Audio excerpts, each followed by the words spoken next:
I am sending you. Oh, what's this? Come on now, Facebook crowd. They. Oh, what are we doing? Oh man, I ain't got time for this. What's Facebook doing? The password checked. Okay, it's asking. They're trying to set up. They doing too much. Oh Facebook, no. you out for the day, bro. So Oh, sorry to the Facebook. Yeah, oh, they going for the day. We got wow. to do like a Breaking news. reconnect thing and like man, I'm Twitter. Where you at? Twitter, get in here. Bang, we in here. Who we You got know, here? Judge at the plate. you know who might pop in. We'll see. We'll see. We go live on Twitter. We'll see if we can get Danny in San Francisco to pop in. Oh snap! Danny in San Francisco. He's He's probably you talk about courtside Kenny. Danny in San Francisco, since he's such a big wig, he was probably like courtside yesterday. He sat next to Coach K probably. probably.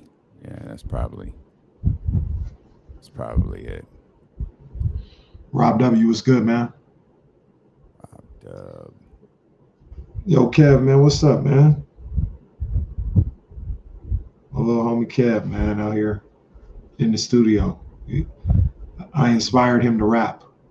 Ain't that right? Tell the people, man. Oh. I inspired him to rap. He heard the Drake bars. He's like, I think I want to do that. I gotta get a T-shirt, man. A T-shirt from the homie, man. Something support the movement. Jazz in here. Dale, what's good, man?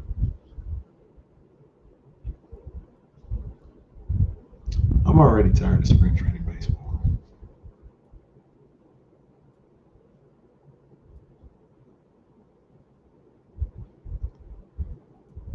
oh, it's 100% going to be a wild show. It's about to be crazy. It's about to be crazy. David Jackson, what's up, man? People saying my mic sounds crazy. Let me double check some. Make sure you know sometimes what I do to fix that, make sure your mic settings are right. Sometimes I just turn the roadcaster off and back on, and that works. I think we're good now. Okay. They didn't have me. It sound better, David. They didn't have me on the They didn't have me on the mic, so I should be good now.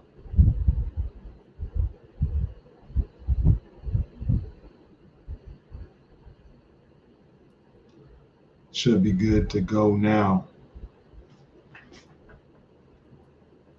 It's still off? It's still off? Just turn your roadcaster off and back on. Yeah, that's what I've done, and it's worked more times than not.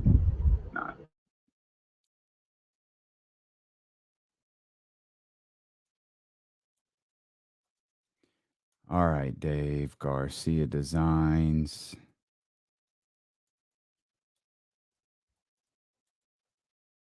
Email sent. There you go, Dave Garcia. All right.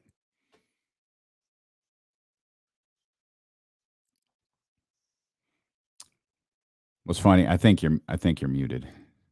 So unmute yourself. All right, now let me get to these settings here. Audio. Roadcaster, good. Roadcaster. Make sure we're good. All right.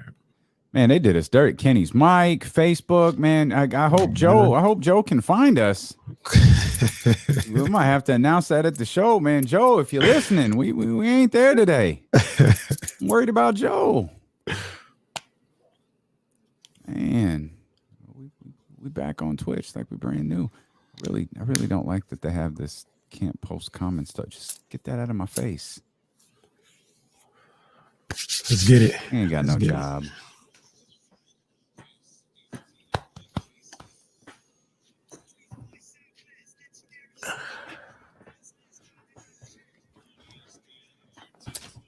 What's good, baby? Welcome in here to the Friday, March 25th edition of D-Lo and KC, brought to you by McQueen and the Violet Fog, the smoothest gin in the world, handcrafted in Brazil.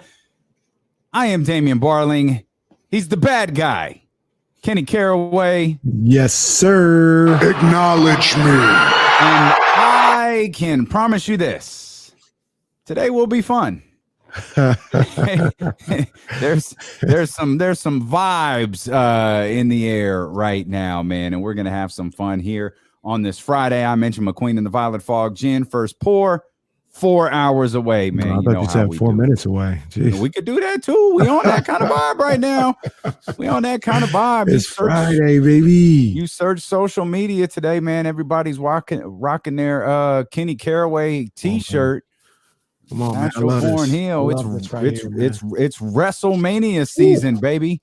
It is WrestleMania season indeed. Tune in next week when ESPN is your home for WrestleMania coverage as we count down the greatest moments in WrestleMania history leading to Saturday and Sunday. That's only partially true, but we welcome you in here to the show nonetheless. James Ham's going to join. He's going to join us nice and early today, too. Probably try to keep us on track because if James wasn't coming on, God knows what would happen today. James going to be with us coming up in like 10 minutes. That's how early James is joining us today. We're going to go from James Ham to Bonta Hill to Trysta Krick. Oh, yeah. No Kyle Madsen today. That's me. I thought Kyle was set today. Should be on a honeymoon. He's actually not on his honeymoon. They're taking their honeymoon later. He's just kicking it. Okay. He was like, hey, he hit me like, hey, can I do phone today? I was like, yeah, like, are you working? He's like, nah, like we're at Carmel. He's probably drinking wine somewhere. I'm like, nah, bro, let's just do it next week, man. That'd be a good show. Oh, man, just somebody drop a bottle off at Matt George's house. We'll bring him on at 2:00. See if he can make it till 4. Matty McQueen. Man, Matty McQueen. Indeed.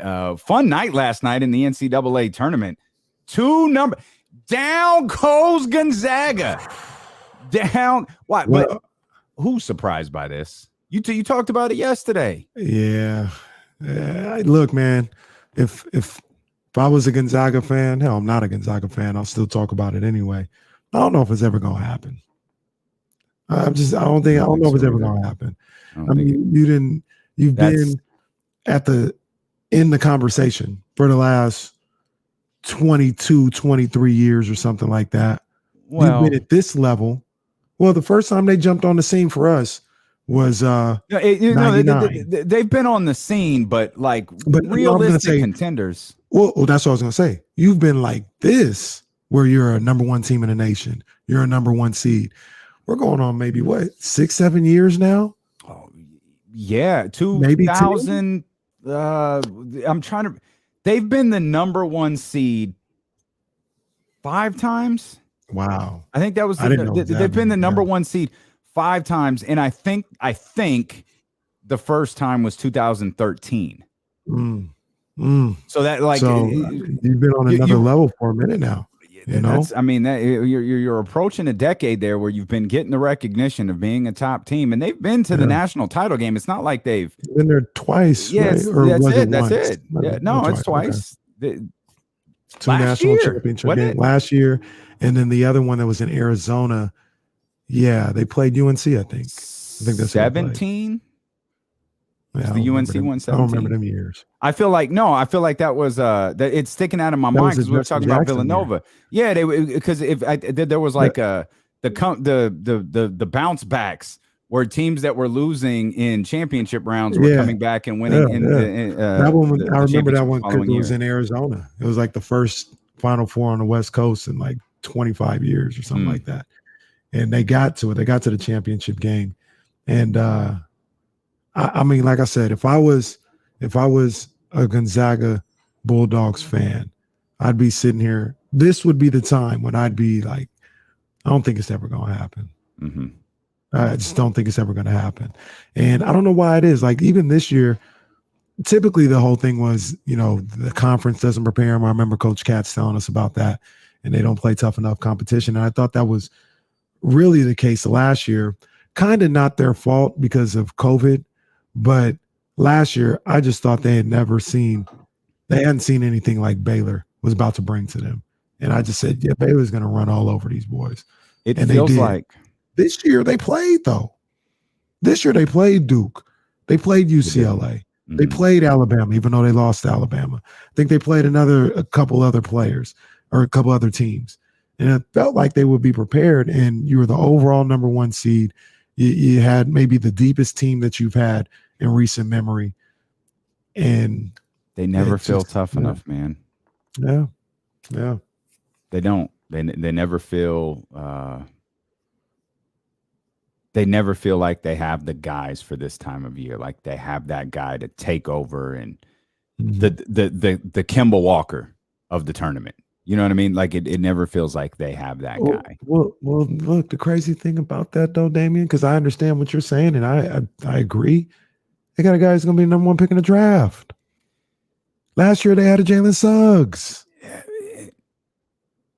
So what'd the number one pick in the draft do this year? Well, I don't know if he beat my number one pick. I'm not trying to kill the young man, by the way. I'm not going to big proclamation that Chet Holmgren is a bust. Not doing all that. I'm saying in this moment, in the moment of the tournament, he didn't have it. I agree with you. I agree. So I don't know. I feel like it's not like I'll just quit. It's not going to happen. Somebody, it's Friday. Oh boy! Somebody tweeted out. Oh boy! Gonzaga needs to go start to get some of them players that didn't have a ride home in middle school. Needed a ride home after practice.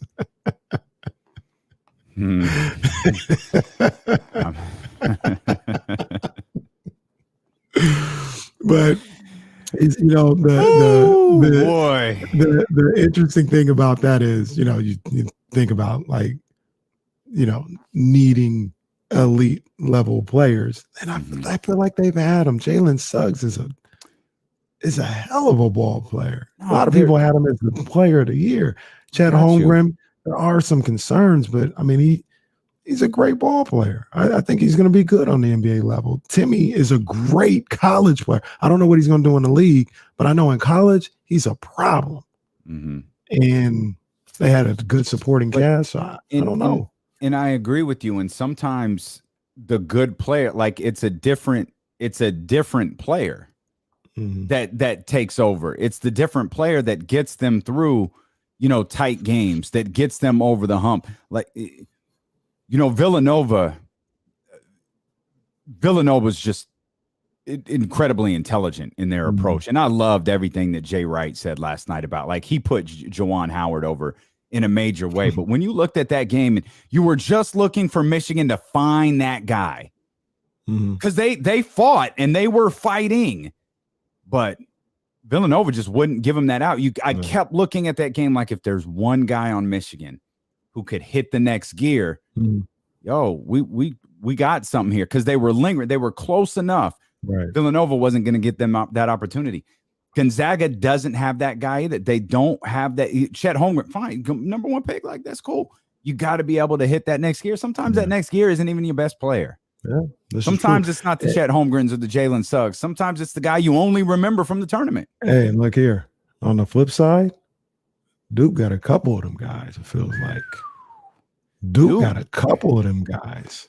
You know what I'm saying? They turned it on late and ran away from Texas Tech. Man.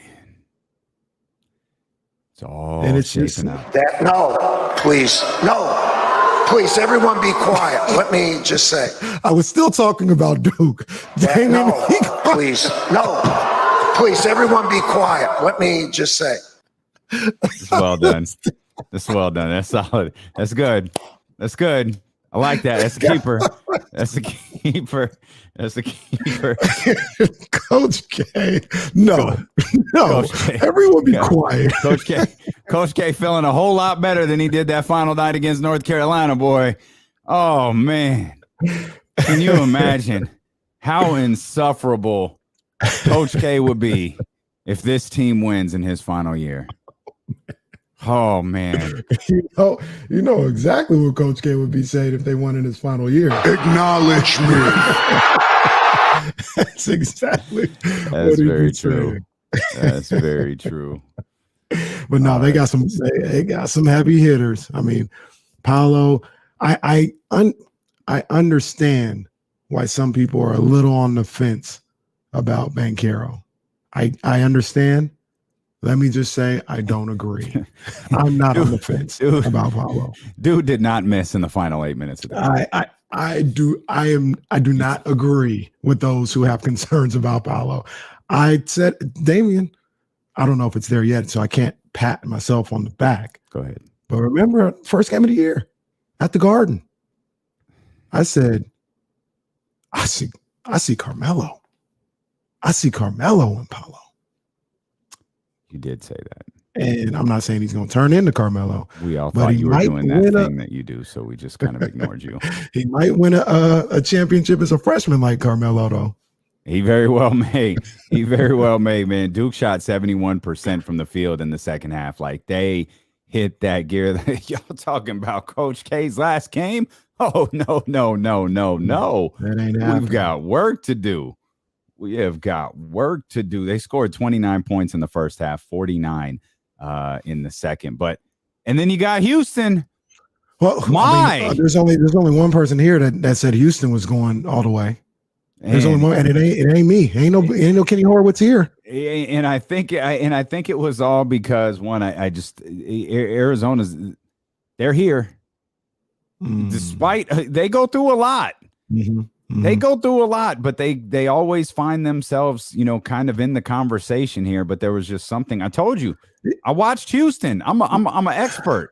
I watched an entire expert. You are the Seth Greenberg of D-Lo and KC here, Facts. Damian Barley.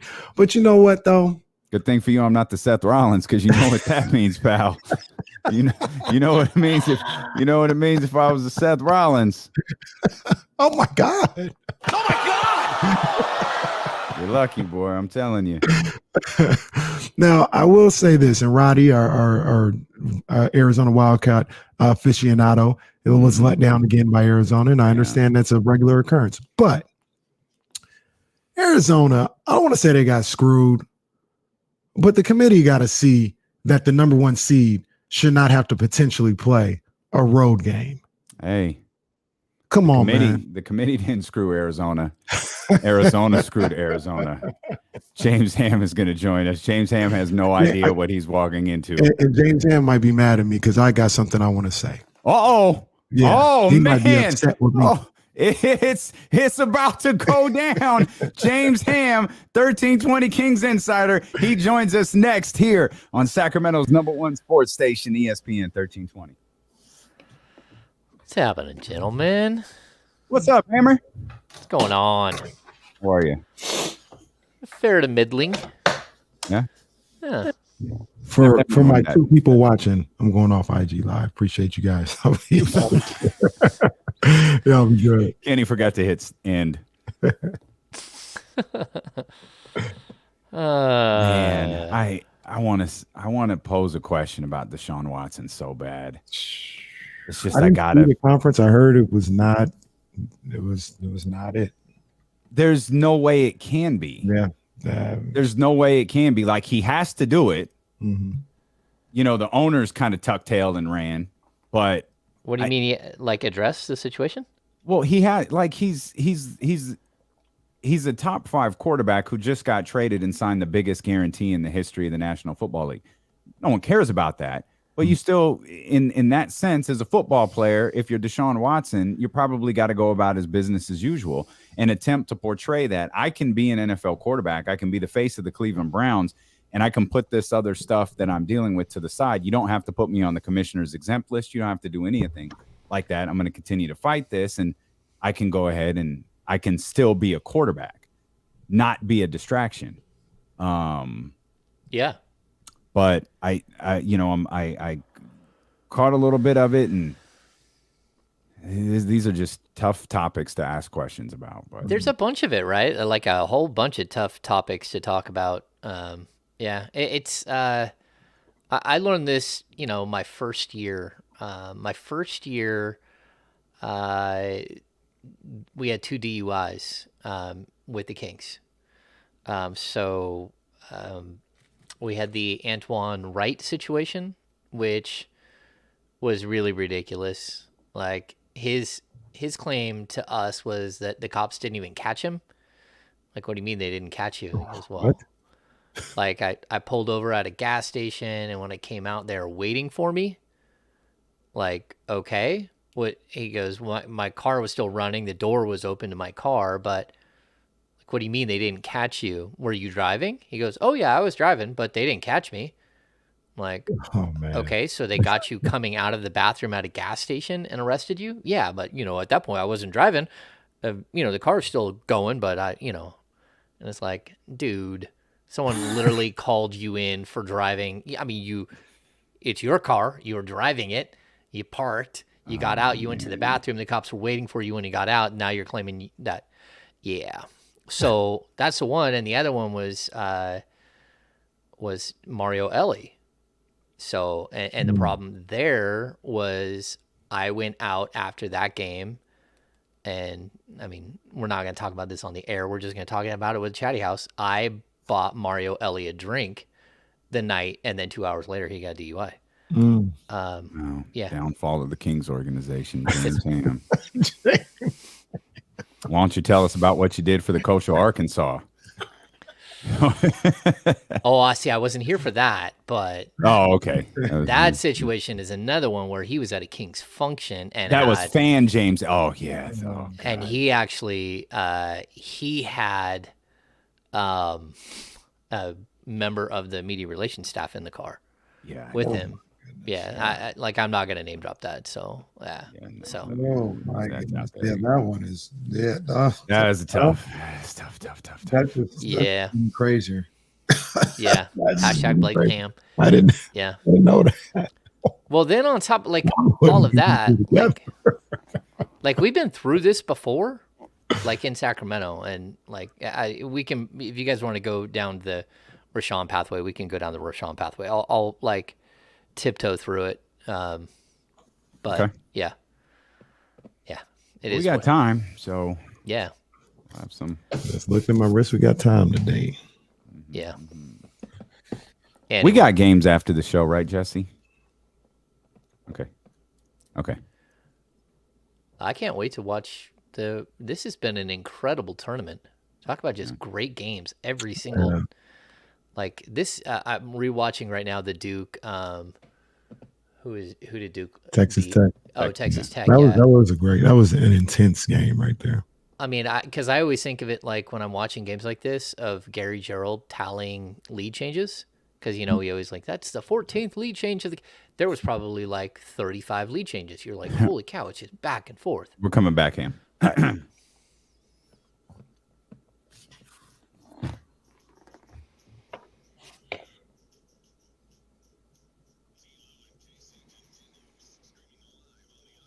Yeah, it's going to be one of those days, man. We're happy that you're here with us. D'Lo and KC, brought to you by McQueen and the Violet Fog, the smoothest gin in the world, handcrafted in Brazil. As we welcome in our 1320 Kings insider and creator of the Kings Beat, James Ham. Kenny's got something he's got to get off his chest, though. So, I thought about it too, and it might not be James who would have an issue with it.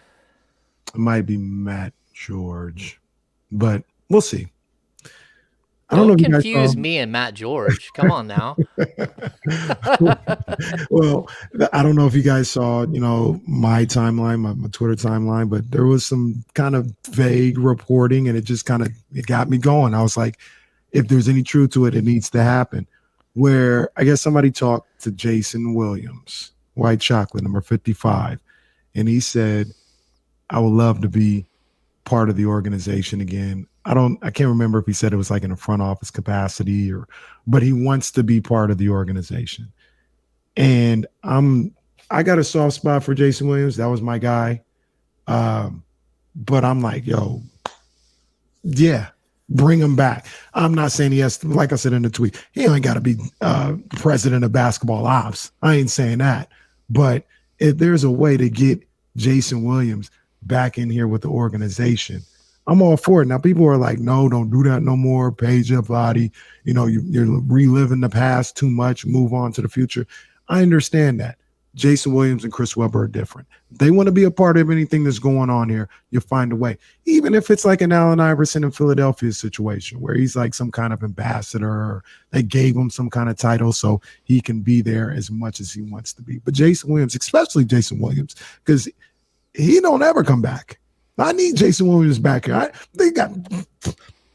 Brett Favre and Boobie Gibson courtside. If you don't find a way to get Jason Williams courtside at the Kings game, that's what I need. Okay. I don't have any problems with people coming back and being part of what's happening. I don't. It just depends on what role. Like, clearly with Jason Williams, like a player personnel, like somebody who came in and like mentored young guys, I guess might work somewhat. I don't know if you could even put him on the coaching staff because his knees aren't great and stuff like that. So it's not like he's going to be out there like running drills with guys and stuff. Yeah, I mean, a franchise has been in Sacramento for like 36 years, and there have been so many players that have come back and been part of it, and had different roles. I'm not like totally anti. I think with Chris Webber, Webber is a really, really big personality. So if you're bringing a Chris Webber in, you got to have like that. He wanted to run the Kings. No question. He wanted to run the Kings. He wanted to be the general manager and all that stuff. I don't know if that works. We went down that path with Vlade, and you could probably say that Chris Webber is much more qualified to be in that role than Vlade Divac, but that doesn't mean that either one of them are really qualified. Just one is more qualified than the other, because of course, Chris has been around the game as a color commentator for the last 15 years since his retirement. So whatever it is, yeah, I mean that's an interesting debate. Like I really do wish that Jason Williams was around more. I don't know that I've ever had a real conversation with Jason, and I also don't think. And all of the car rides back and forth to the Bay Area and all the time that I've known Doug, I don't think we've ever truly discussed the Jason Williams, Mike Bibby transfer there. Maybe we talked a little bit about, just like adapting and stuff like that, what he brought differently, but not really like the personal behind the scenes, like how that felt to watch a guy who is such a huge personality in your building leave like that, and sort of the cause and effect. Yeah. Interesting. Hey, real quick, Dave, what did Pager do? What do you mean? Like with the Kings? What was his role? He was like he was the assistant general manager. Yeah. Really though? Or was that the title that was assistant to the general manager? Oh yeah. There we go. He was Kenny was like, I don't get it. What's that mean? Yeah, I got that. I know you did. Yeah, he was the Dwight Schrute of the Sacramento Kings. Yes, better dressed. That's hilarious. Yeah, so Peja started as a player personnel director, and then he got a bump to the general manager of the G League squad or D League, whatever it was at that point. Even though I don't know that he really wasn't the general manager there, McLish and guys like that were behind the scenes doing a lot of stuff. And then Pedro, I mean, he was Vlade's number two, and then Ken Catanella and him were both assistant general managers. So Ken got to do all like the paperwork, and the other two got to hang out and talk basketball and come up with some ideas for trades on a whiteboard. There one time I was, I think it was media day, and I looked up and Vlade was up. Okay, so we all remember when Vlade, they signed some guy, and I can't remember who it was, and in the picture that his agent posted had like Vlade's board, right? His draft board. Yeah. I was like, oh, so there was this one time I was in, I think it was media day. I look up and Vlade's looking down and I wave at him. And then he smiles and he goes, there's a big whiteboard right there. And he writes, people Vlade will trade for. And he looks down at me and yeah, he had a sense of humor about everything. So I love it when these guys are around. They're all really, really cool people to have around your franchise. Whether I'm going to make them a general manager or an assistant general manager, that's a whole nother ballgame. My favorite part, though, was the fact that it was a dry erase board. Because I've seen some like draft boards. I've seen multiple draft boards, and they're like tiles that you move around. Like, so you can, no, we're going to move this guy here, this guy here. No, hey, Vladdy's like wiping it off with his sleeve and writing in a new name with a dry erase marker. I think the best part, too, is that there was a picture that someone had printed out of something that, of like, a Photoshop that Kings fans made of the Vlad father. It's on the board as well. So that to me was like, oh yeah, that's awesome. Yeah, Jay, good stuff. Jay Will, if you're listening to this, come on home, man.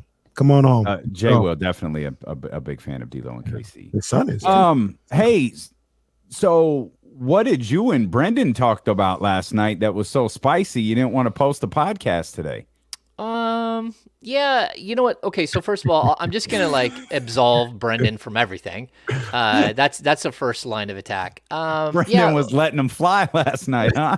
No, we so before we got on the happy hour, we did record a podcast and it was late, and I kind of went off about the Richaun Holmes situation, and sometimes like you got to pull back a little bit because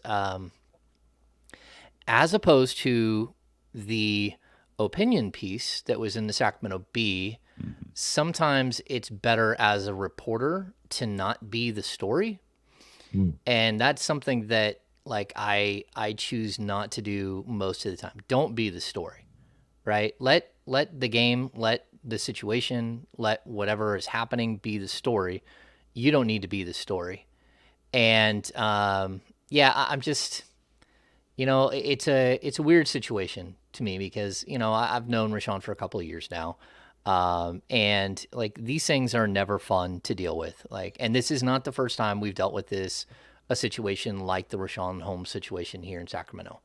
We talk about like off the air, we were talking about, former players getting DUIs and coaches and stuff like that. Like I've had to cover some of those. We had to race out one time because Thomas Robinson decided to run over a curb going like 70 miles an hour, ripped the whole bottom side of his like $250,000 car out. Just the whole thing is leaking out on the sidewalk, and we went to make sure he was okay because it was right down the street from the arena. Anyway, I went back and I read the piece a couple of times that was written in the Bee, and like, look, these things, they have to be out there, right? Like there's no way to hide from something like that. I did some digging, and sort of there's a couple of things in that piece that struck me that kind of stand out. And number one, I'm never going to defend any player, I don't care who it is, if they're in a domestic violence situation, if it's proven that they actually did something wrong, especially to a child or their spouse or anything else. I'm never going to defend you. And to be honest, like my relationship with Darren Collison completely changed when he got himself into his situation. But that kind of leads me to like, I'm confused. Like the Bee is like, I've grown up on the Bee. They're, to me, like they do incredible work, and they have incredible reporters who do incredible work. I don't understand how you write an opinion piece and break that news. If you want to write an opinion piece after you break that news, that's fine with me. But when you write an opinion piece and you're breaking the story at the same time, like, where are my quotes? Where is the language from the complaint? Like, where is it? Because I don't see it. And so then it becomes like you just type in Richaun Holmes into a Google search, and it's nothing but accused. And I get that. I mean, that's the world we live in. It's everything is aggregated and spit out in different ways. But the fact that there is no clarification on the domestic violence like claim, really to me, it kind of, it's hard to read. So I did my due diligence. I went out and, I called people or got calls from people. I tried to get the complaint itself without going to one of the two attorneys, but through other means. And that's where this comes down to. It's a family court situation. It is a restraining order that's part of, a custody battle. and family court, or as they quote it, private court, those documents aren't available. So that tells me that, number one, somebody gave those documents. You can start tracing where like the information came from, clearly, right? And it's not stated in the article. There is no, I don't know if they have the documents themselves or if they're just listening to someone telling them what's happening in that private court. There's too many questions. And again, you can write an opinion piece all you want on that about domestic violence and all that stuff. But there's just, a couple of things that stick out. And again, I'm not going to defend Richaun Holmes at all in this situation until I know more of the facts and we get through this. But I will say this, he's not being, this is not a criminal case. Like, there is not an arrest warrant put out for Richaun Holmes. There has not been. And I think that's where I start getting into this, like the he said, she said, and what exactly is going on here. But like, if you're going to write an opinion piece and you're going to say something like, I'm not convicting Richaun Holmes ahead of his court date, and then after like an ad placement, you come down and put the words, I believe Alexis, as your next thing, then you are convicting him. Because if you believe one person and you don't believe the other, then you are. And there's nothing to convict him on in this situation because there is no criminal case. Yeah. If you understand me. So, there's some other things. I get why these articles need to be written, and I fully believe they do need to be written. I think that, we have to represent victims and if there are victims in this case, they need to be well represented and all that stuff. But the last thing I'll bring up is there's an entire section on how the NBA does absolutely nothing about domestic violence. Does absolutely nothing. And they list Jackson Hayes, Lance Stevenson pushing his girlfriend down a flight of stairs, Dante Cunningham. Jackson Hayes is currently, I think he's still 13 counts against him, like in some court somewhere as of right now. Greg Oden. And some of these date back, like Greg Oden's 2014. Lance Stevenson he's a 19-year-old coming into the league in like 2010. And so here's the question I have. Where's the mention of Darren Collison? Because if you want to set up a straw man argument that the NBA does nothing, they do absolutely nothing, and the Sacramento Kings do absolutely nothing about these situations. Okay. Well, what about the 8-game suspension that Darren Collison got for pleading guilty to headbutting his spouse? There's no mention. And it's not that that's some obscure case in some other city. That's in your city. That's your team that you're covering. That's in the time frame that you're talking about. And to omit that actually happened here and that there was actually 8 games, like they even throw Richaun Holmes has yet to be suspended or had any disciplinary action from the league. Well, that's because in America, you're innocent until proven guilty. But you're not. Yeah, I agree. But you're not. But we're still not even to the point where we know anything of the facts. And again, if Richaun Holmes is in fact guilty of what is claimed by this reporter, because I haven't seen the actual complaint, what is claimed by this reporter, then, whatever happens to him, and he deserves whatever he gets. That's my approach always. Like, if you're going to smack around a 6-year-old kid, then you get whatever that is coming to you. But I want to know more. And I also think that, like, as a journalist, that should have been a straight journalist story to break it. And then if you want to do an opinion piece on top of that, that's fine. If you want to do the Richaun Holmes reaction and then add in some fan reaction, which I like stunned by that as well. Like, why are we doing fan reaction to this? Then, that's fine. Like, if that's what you want to, I didn't like the approach. I don't like it being, like, it just doesn't come across it comes across as an opinion, but an opinion piece breaking a pretty dramatic story that impacts the lives of an entire group of people, an entire set of people. And I'll also say this, I have had talks with the Kings and other people around the team and stuff like that. And I'll tell you this, like, Richaun Holmes has been going through this custody battle for like 2+ years. Everyone on the team knows about the custody battle that he's going through this entire time. I've had him on a podcast where he talks about how much he loves his son. It's a huge thing that he always brings up about, his son. He's very focused on his son. But the thing when it comes to the team is there has been like tons of court proceedings and stuff like this. Richaun Holmes has asked for other days off, and they've granted him time to go deal with situations because he's been in a custody situation for a long time. Trevor Ariza was in a why am I drawing a blank? A custody battle. Yeah, a custody battle for a long time, right? There were times where he stepped away from the team because he had court dates, right? So what the Kings don't do is they don't ask for every single bit of information that comes in from these custody. It's not like the Kings get a CC'd on an email when there's some sort of thing. So from what I know, the team did not know about the claims against Holmes when he asked to step away from the team. They knew that he had a court date coming up. They knew that he's been in a situation, but it's a ongoing situation almost the entire time he's been on the Kings. And so you just thought it was another one of those situations to get hit with it afterwards. And a team can't comment on a player.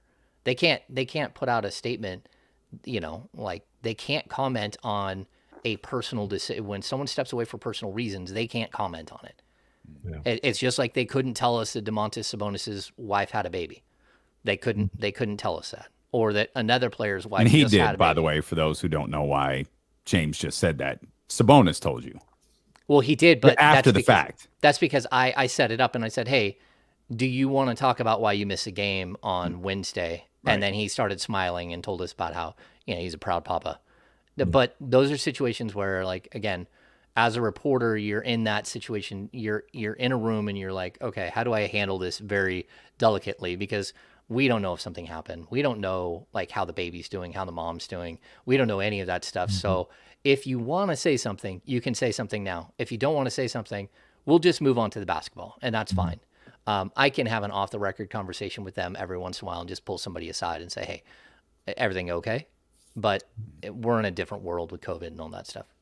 So anyway, that's the end of my conversation. You guys can ask me whatever you want, but yeah, it's not about. They're difficult stories to talk about. Like I mentioned, there's. Go ahead, Casey. No, I was just gonna say, and I agree with James. I'm not trying to talk bad about anybody. The people at the B, they had a job to do. I just think there was a different way that could have been taken care of. Like you mentioned, have a story that just talks about what you talked about. And then if you still feel the need to have an opinion piece, that's fine too. But it should have been two different stories in my opinion. I thought it was handled wrong. And I feel like somebody's got to be there to step up and say, hey, wait a minute. I know you got this, but let's go about it a different way. Like those type of things go through too many people. The young lady, her name escapes me right now, but she didn't just post it on SACB by herself. Nope. There are so many people who go and see that, and somebody's got to be there to be like, wait a minute, guys, let's figure out a different way to handle this. And nobody did. Well, that and wait a minute, we just omitted a player that went through this in Sacramento and got an 8-game suspension. So your straw man argument falls apart instantly. I did look this up to be sure because you don't want to blurt this out. The Kings suspended Ron Artest. I know that was before your time, but yeah, the Ron. I remember as you were talking, I was thinking, didn't Ron have an incident here? And he did, and he was suspended for it. Yeah, yeah. So, I think sometimes reporters bleed sports together, and you're looking at the Deshaun Watson situation, obviously in the forefront of everyone's mind, in the NFL's mind, or in front of the NFL, and it's in the forefront of your mind. So you just you basically lump professional athletes together, and regardless of it being basketball, who is regularly been stricter on punishments, particularly under David Stern, significantly stricter on punishments versus the NFL, who has been notoriously lenient on punishments. Yeah. They're not the same, and you don't just lump them together because they get paid to play be an athlete. Yeah. I was gonna say that's the thing. Like the outrage and being upset. I completely understand it. I'm not going to tell anybody how to feel, but especially when you're doing something professionally, there's a certain way to go about it. Don't let in those situations maybe your anger outweigh the decision to go about it a different way. Yeah. I mean, these situations are always a mess, and they require kids' gloves. We have to be super cautious with the way we talk about it, the way that we, have an opinion about it, everything else. Like you want as much information as possible in order to be fair. And somebody asked, someone brought up in the chatty house, Johnny Do It, if it was weird that Jason Anderson asked about Alvin Gentry about it, and no, that the answer is no. Because if he didn't, there was someone else waiting to ask that question as well. As a representative for the team, a head coach who's put out in front of there was no Monty McNair press conference. There was no Vivek Ranadive press conference. In this situation, just like how the Maloofs hung Paul Westphal out to dry and made him answer every question about relocation when the team was trying to move to not Seattle, but Anaheim. Like a head coach gets hit with these questions. And look, I'll even say this. Like, I'm the guy who asked Terrence Davis about his situation because I did, in my research, I found out that the Toronto Raptors had never allowed Terrence Davis to speak to the media since he had been in a domestic violence situation and been arrested and had all these situations. He had never spoke to the media. So, like I told the media directors knew that I look, the moment that he has a big game, he has to answer. He has to have that. We have to have that conversation.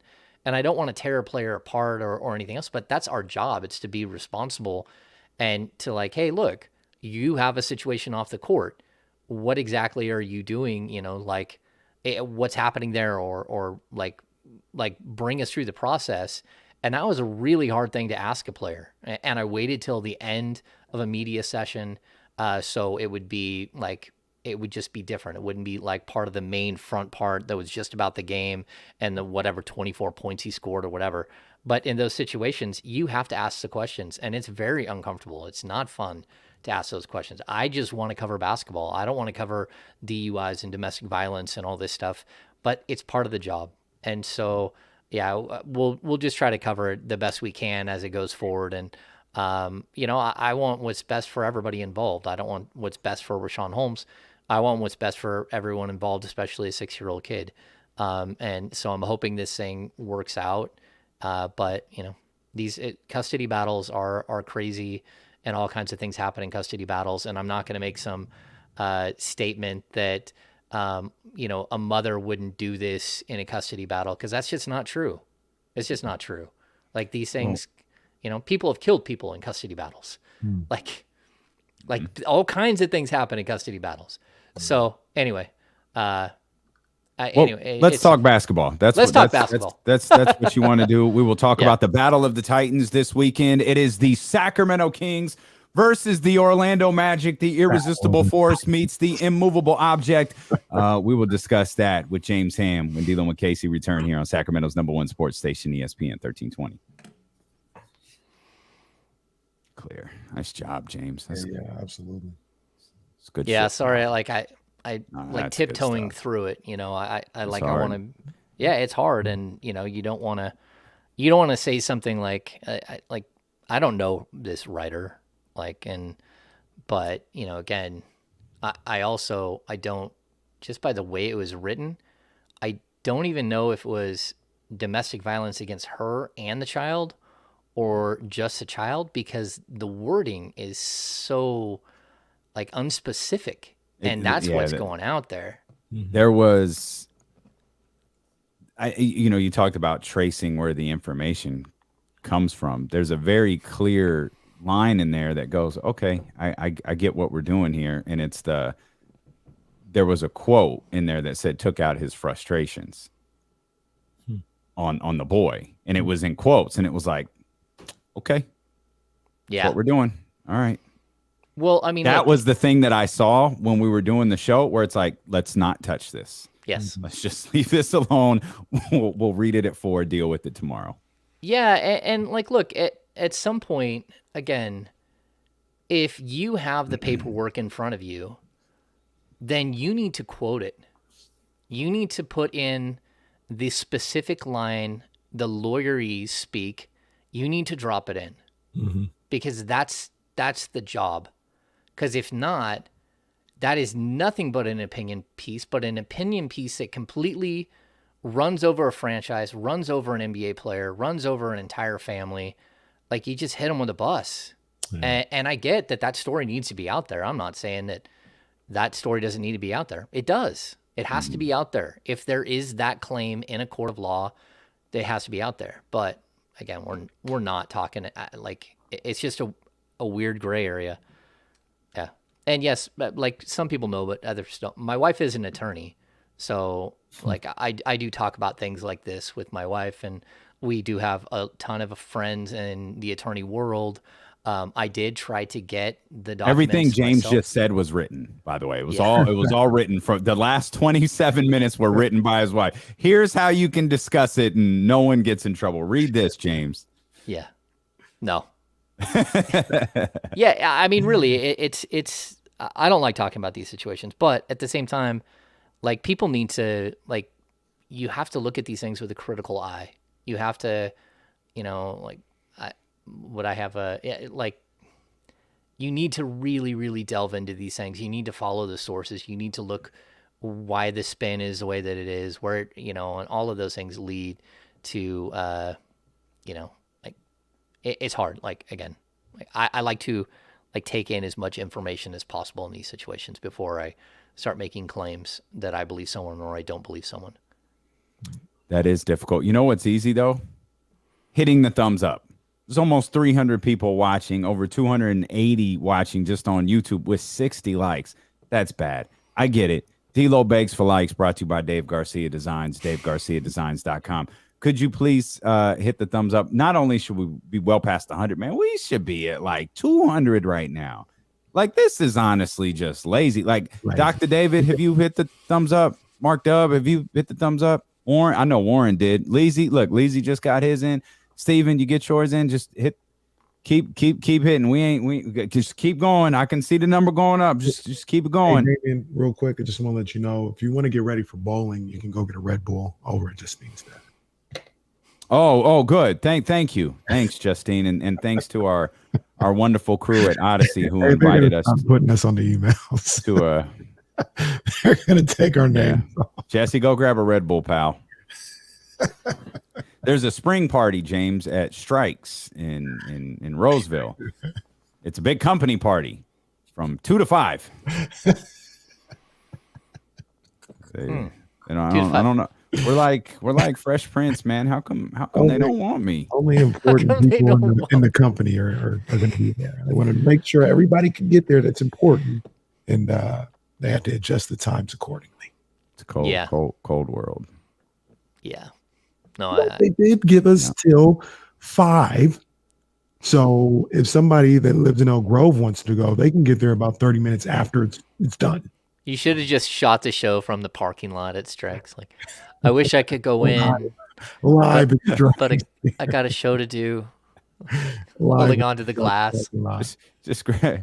Hi, this is our boss. Hey, boss, why do you hate us? Why do you refuse to let us be a part of company celebrations? Yeah. No, it's fine. We're just, the money makers over here. Mind us.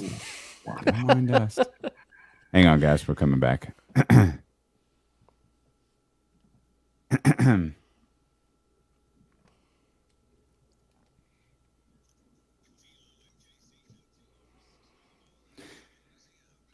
We're the nerdy kids not invited to the party. Stilo and KC brought to you by McQueen and the Violet Fog, the smoothest gin in the world, handcrafted in Brazil.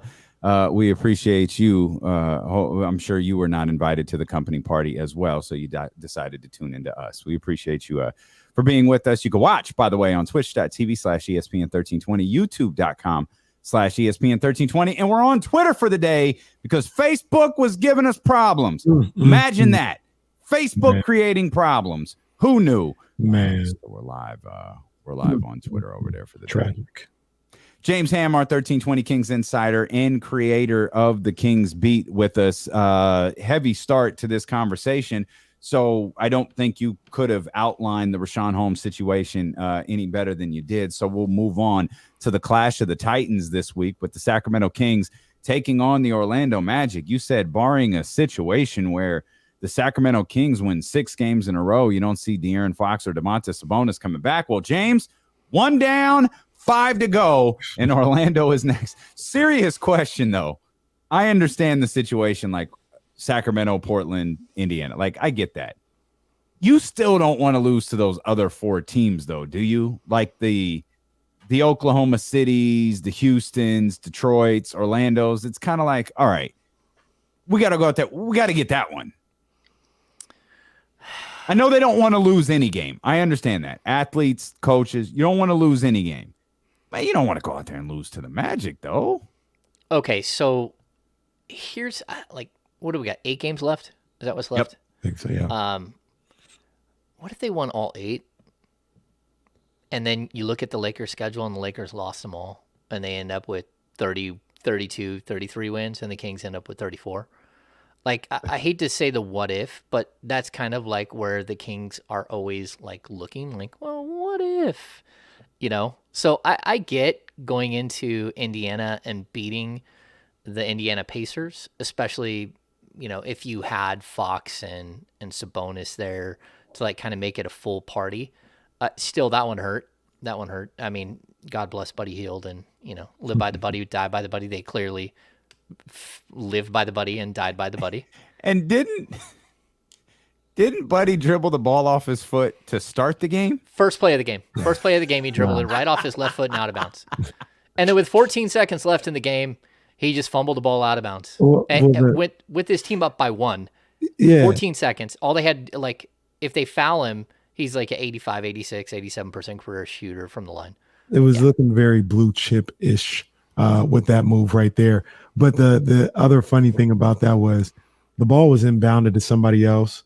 Nobody was trying to foul him. Buddy sprints from his side of the court to the back court. Hey, I got it. They're going to foul. Give me the ball. I got this. And then he dribbles out of bounds. I thought he was I don't know if you picked this up, James, in his media availability. He said, I made a mistake. And I thought he was very aware to not say, that was my bad. He was just like, I just made a mistake there and dribbled the ball off my foot. I thought he was very aware to not go, yeah, my bad. I was waiting for the my bad, or it'd be like that sometimes. Both of those. Yeah, I think it's facts. Yeah, so I think it's funny. His post game was very slightly self-deprecating. We've seen Buddy Hield say, "Hey, I blew it, my bad." We've seen that before. But then his comment about he was just a stand in the corner guy. In the corner. That was wild. Jesus, no, you weren't. How do you learn not to cross King's Twitter yet? Like, King's Twitter immediately finds people nowadays. Yeah, I saw that. I'll say this too. I saw that. That was the other thing that happened on the pod. They got killed. I was downright rude about some of the comments, and I think Brennan just kind of sat there and laughed oh no, James is coming unhinged. I mean, you get one of these really hard conversations to open a podcast, and then you switch from that to these comments, and the Marvin Bagley thing where he said, what did he say? He said, everybody throw him lobs like this in years. I just wonder why is he throwing shade at his dad and his little brother? Because those are the only dudes that he throws lobs to him when he's at home in Arizona playing on his own court in the middle of the season. Because he sure ain't playing in the NBA. Yeah, I mean, like, Like you didn't catch any lobs because you didn't play any games. Like, that's unfortunate, but it is what it is. And like the next time you set a pick will be the first time. And so when you do the pick and roll, then maybe your guard will actually hit you with the lob. But you know, like the fact that Marvin Bagley was never part of the 2-man game in Sacramento, like the Kings wanted to do a 2-man game all the time. They love doing it with Richaun Holmes and with Tyrese Halliburton. Tyrese Halliburton is one of the best lob guys in the game. He is. And you played with him for a year and a half. So like, well, actually you played with him for like 32 games because you were healthy for that many. So the Marvin Bagley, I like Marvin Bagley. Just as a young man, I think he's a good young dude. I like his basketball skill set, but his constant revisionist history about everything that went wrong in Sacramento was somebody else's fault and not his own. It's disappointing to see. You know what I mean? Because I feel like he had every opportunity here. They embraced him as much as possible. Did he always see eye to eye with the coaches or whatever the case may be? No, but I also think some of it had to do with the fact I remember, I don't think he'll mind us saying it, the professor Jason Jones was like, coming into his second year, Luke and the coaching staff put a lot into this was going to be almost like his offense, Marvin's offense. They were incorporating him a lot into what they were doing. And then he gets hurt in the first game of the season, could never really bounce back.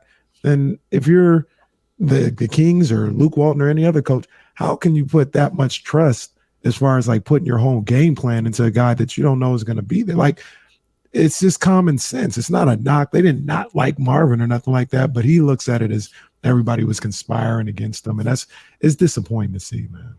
They literally sacrificed their relationship with Nemanja Bjelica to give Marvin Bagley the starting job, and he played 13 games. I mean, and just destroyed their relationship with Nemanja, because Nemanja was like, why is he starting over than me? He's not better than me. I'm a better basketball player than him. Like, we can all like discuss and debate that question all day long, but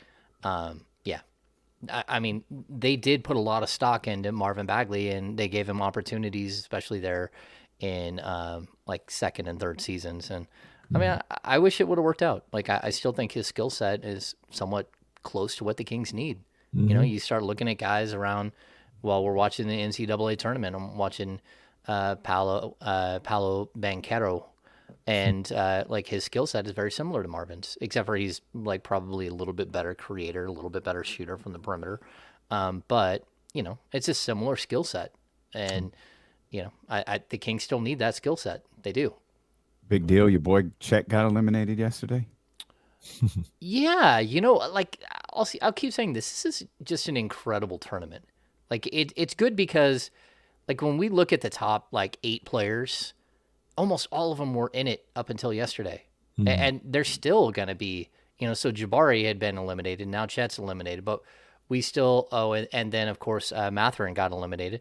But going into the Sweet 16, we still had Mathurin. We still have, you know, again, the 2 kids from Duke. You still have Jaden Ivey. You still have a lot of players that can step up and make an impact, and they're showing what they can do. I think, again, like Banchero, he might have changed my mind a bit. That's what I'm talking about, James. I was like, yo, this guy's he got a little something. He got okay. So I'll tell you how I handle those situations, because I've watched quite a bit of him, but I like watching him yesterday. Number one, I'm still going to say this.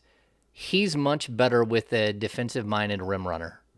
Like, so like at center next to him. So you're watching all these kids that play alongside him that just go get it, that are attacking the rim, like flying in and are like your rim runners. So I still think that that's the case, but I then start to think, okay, who does he look like? What type of player can I compare him to?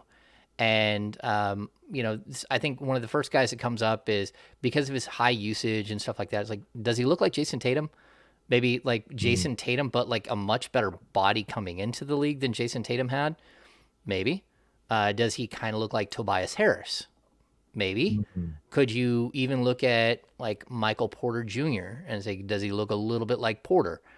And so then I start to like, what would Jason Tatum look like with Sabonis? And I think Jason Tatum and Jaylen Brown would like be so successful with Sabonis, like setting them up as opposed to being so much like one-on-one stuff that I'm like, okay, I can see that. And then again, Embiid and Jokic are probably the best two passing bigs. And so I think he can be a better Tobias Harris, more of like a first, second option versus Tobias, which I think is more of like a third option at the NBA level. I think he can be like the power forward version of Porter Jr., but Porter Jr. is like a very, very good 3-point shooter.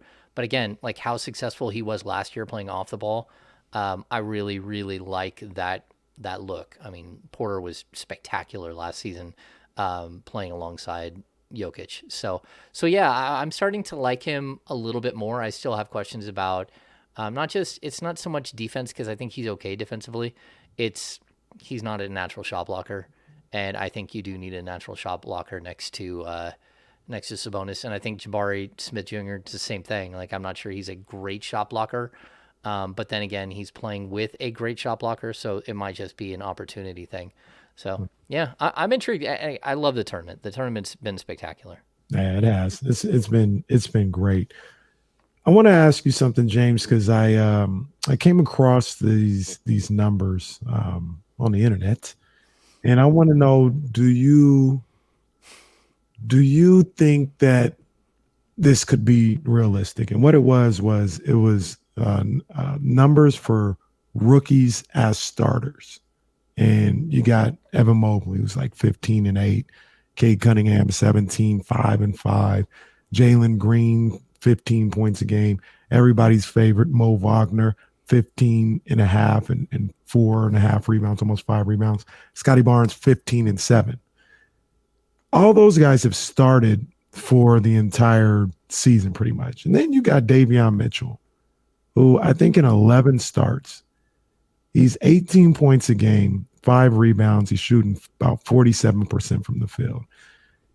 In your opinion, is that a small sample size thing with Davion, or do you really believe, like some other people might see those numbers and believe, that if he was given starter minutes and he was given the same opportunities that a Franz Wagner or Jalen Green were given, that he could put up those numbers given the same opportunity? Well, I'll answer it in a weird way. There's no way that's ever going to happen. So like what he's doing right now is fine. It's fine, but it's not just that he's doing it, like he's getting starter minutes, right?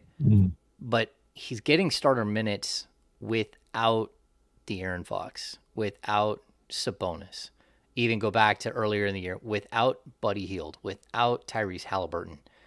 And so I don't know that he's not, to me, a frontline starter. Like, I could be wrong. Like, he could develop and keep going and just be really, really good.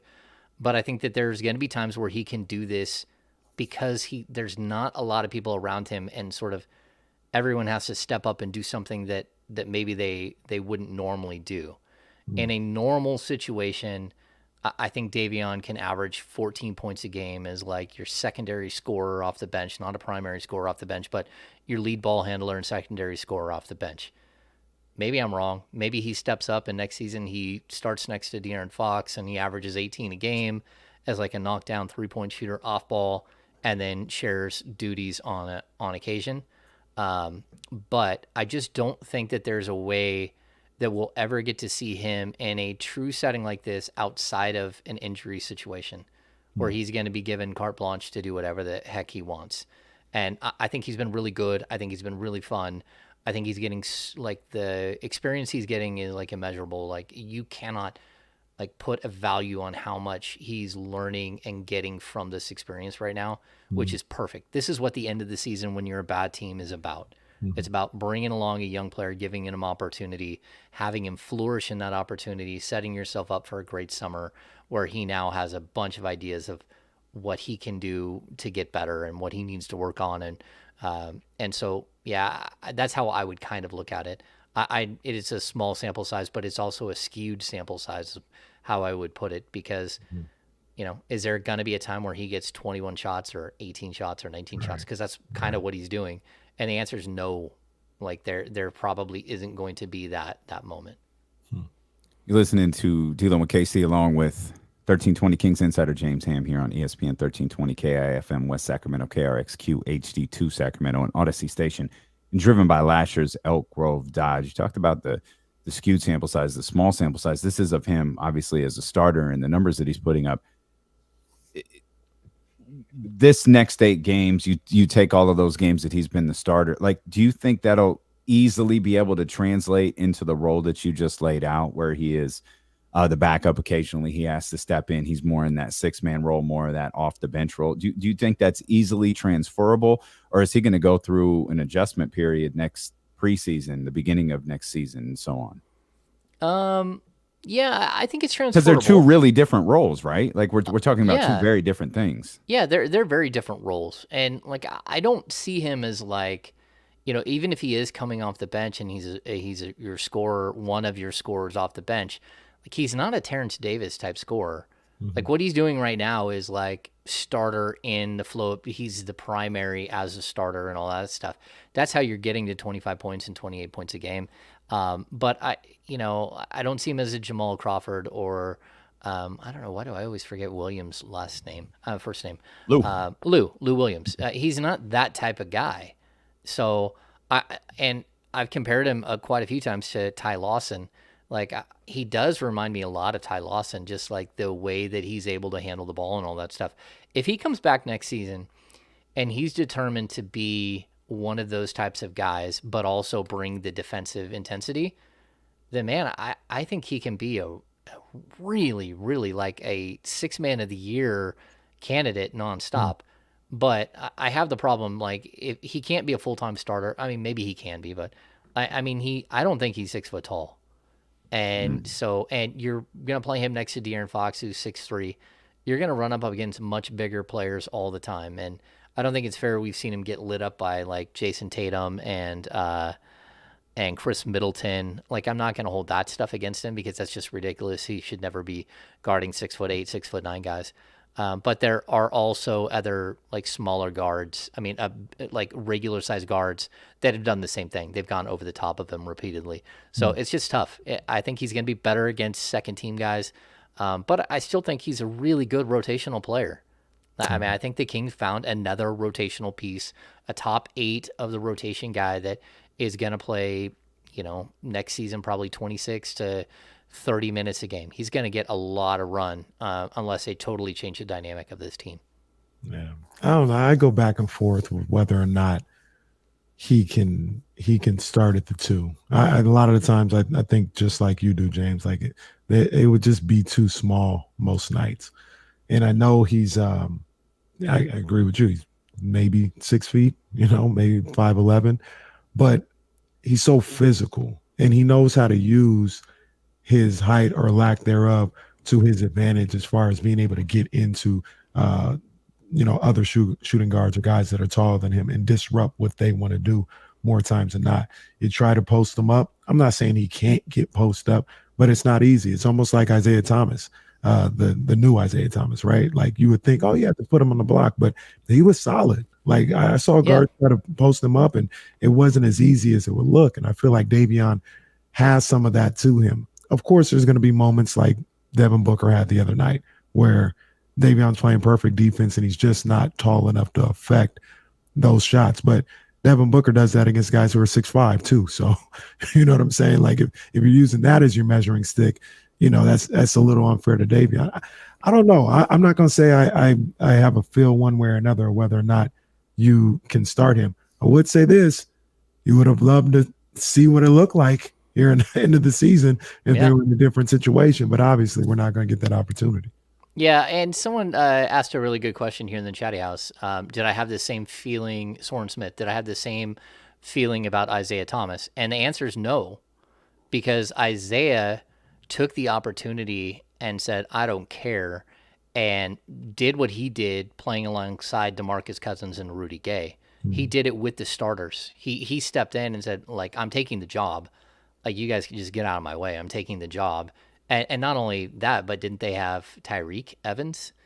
Like, he just stepped in and was like, hey, this is who I am. I'm going to be this guy, and you guys get out of the way. Isaiah was so good. You couldn't keep him off the court. Like, No. you could not keep, and I wasn't even at practice, but just watch him in the games. Like, he had to be playing because he was so good offensively. I think I told you guys this. The first practice, Paul Westphal, we got done with the scrum. Everyone started to walk away. It was nothing but questions about Jimmer. Paul Westphal pulled me aside and said, this Isaiah kid is incredible. And I'm like, really? I said, so he's going to make the team? Because he was a 60th pick. He goes, he's going to do a lot more than make the team. He's going to be a stud. And I'm like, really? He goes, yeah, this dude is a stud. All right. Sounds good. Well, you're spot on. He, in fact, was. Yeah. And you traded him for Alex Oriaki and a The great salary cap Alex exception. Oriaki. Oh, Yeah. oh. Yeah. I ain't That was gonna lie to you, James, Damien. Maybe I'm speaking in hyperbole. Maybe I'm just, speaking in blasphemy. Isaiah Thomas hurts me as much, if not more, than not getting Luka. I thought probably because you had Isaiah Thomas, you had him, like you knew what he was. Like this guy he was legit. Everybody with Pete D'Alessandro was like, "Yo, this guy's the real deal in the league." Like, Well, there are that no and- more questions. He's the real deal. He convinced other people of that. Like when they didn't match, I had a discussion with Vivek. We were at Summer League. Vivek taps us on the on the corner, on the shoulder, me and John Santiago. And he said, hey, what do you guys think of Darren Collison? And I said, you should have just kept Isaiah. And it wasn't a knock on Darren. He goes, what do you mean? And we're like, John and I were like, you guys blew it. He goes, well, he's not a starter. I'm like, well, he was a starter for you and averaged 20 points and 7 assists a game.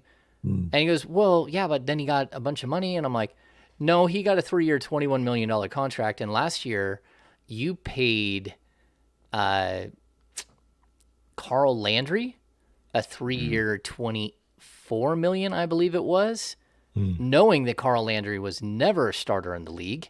And you paid him to be a bench guy. So even if you think he's a bench guy, you should have brought him back at 3 years and 7.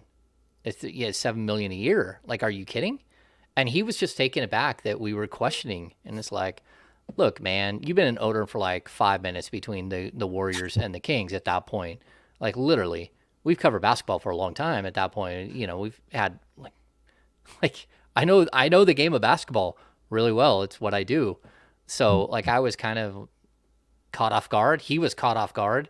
I was caught off guard that they invited us to go see Darren Collison's signing, and then they brought in fans. And Yes, I love to do that. yeah. On that note, we're going to let James go on and get his Friday started. We're going to let James put the woes of the Sacramento Kings behind him and go get his Friday started. We appreciate you as always, my friend. TheKingsBeat.com, the Kings Beat podcast, and the Kings Beat YouTube channel, all available for you. We'll be back with more. We're going from one heat to more heat. James Ham to Bonta Hill. He joins us next here on Sacramento's #1 sports station, ESPN 1320. Great stuff, Hammer. Yeah, man. Sweet. Big Great time. stuff, man. You guys all good? Yeah, man. Yeah, man. Countdown to the first drink. 4 o'clock, first pour. That's the rules. That's the rules on a Friday. Yeah, I gotta race to the doctor, so hopefully that goes well. And I'll know. I should know today whether I get to go to the Final Four next weekend. So Right, I yeah, hope so. Yeah. it's whether I can get on a plane or not. So we'll see. Yeah, I've been a mess. Cross our fingers, man. Don't want you to miss that trip. Yeah.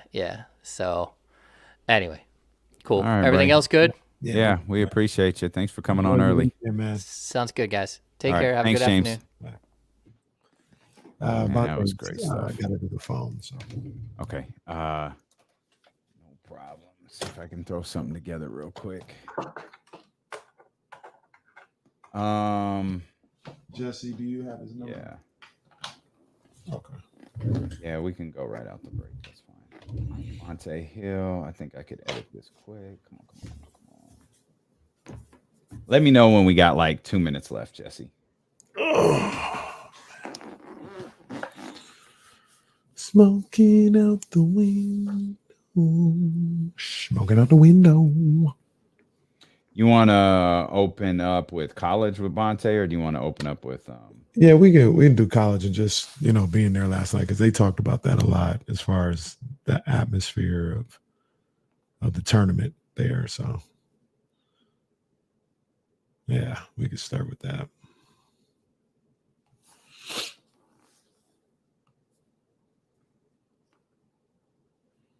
It's a great little baby face looking picture of Bonta. I just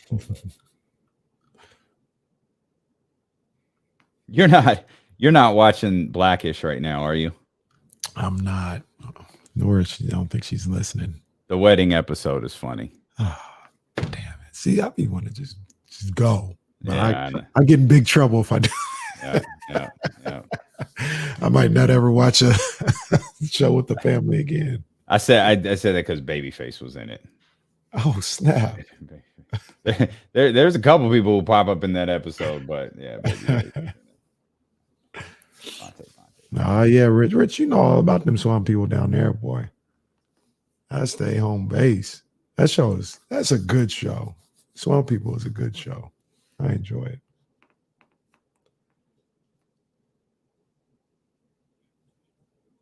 All right, I think I'm gonna make it. And here I am alone. I got a softball game tonight, man. Oh, baby. I gotta do a little better than what I did last time. I had a couple of pop-ups where it was right there. I thought I was about to send it into orbit, and I got under it. Tell Jazz we need video. Yeah, like she comes to the games. She's like, have fun. Get lost. You think I'm going out there? Yeah, right. Fine. That's what she's doing while you're gone. She's watching Blackish. Oh, we absolutely have situations where I don't think it's happened with Blackish, but not supposed to go ahead. Mm-hmm. I come back, oh yeah, I didn't finish that series. Mm-hmm. What? How did that happen? Let that shoe be on the other foot and see what happens. But I don't ask no questions. I'm like, oh, okay. PNG. I think I got this. Let me peep this out real quick. Shoot, my bad. Hang on. Bang. Oh yeah. Perfect.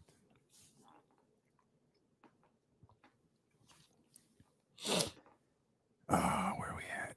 Pay attention. There we go.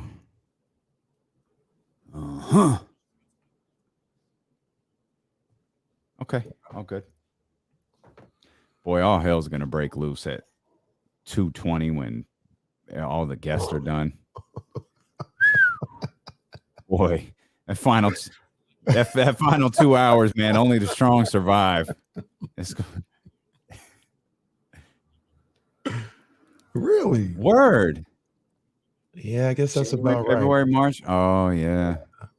Yeah. Wow. Yeah. Dang. What was the day he got murdered? Was it the 17th? March 9th. March 9th. Greatest rapper of all time died on March 9th. Mm-hmm.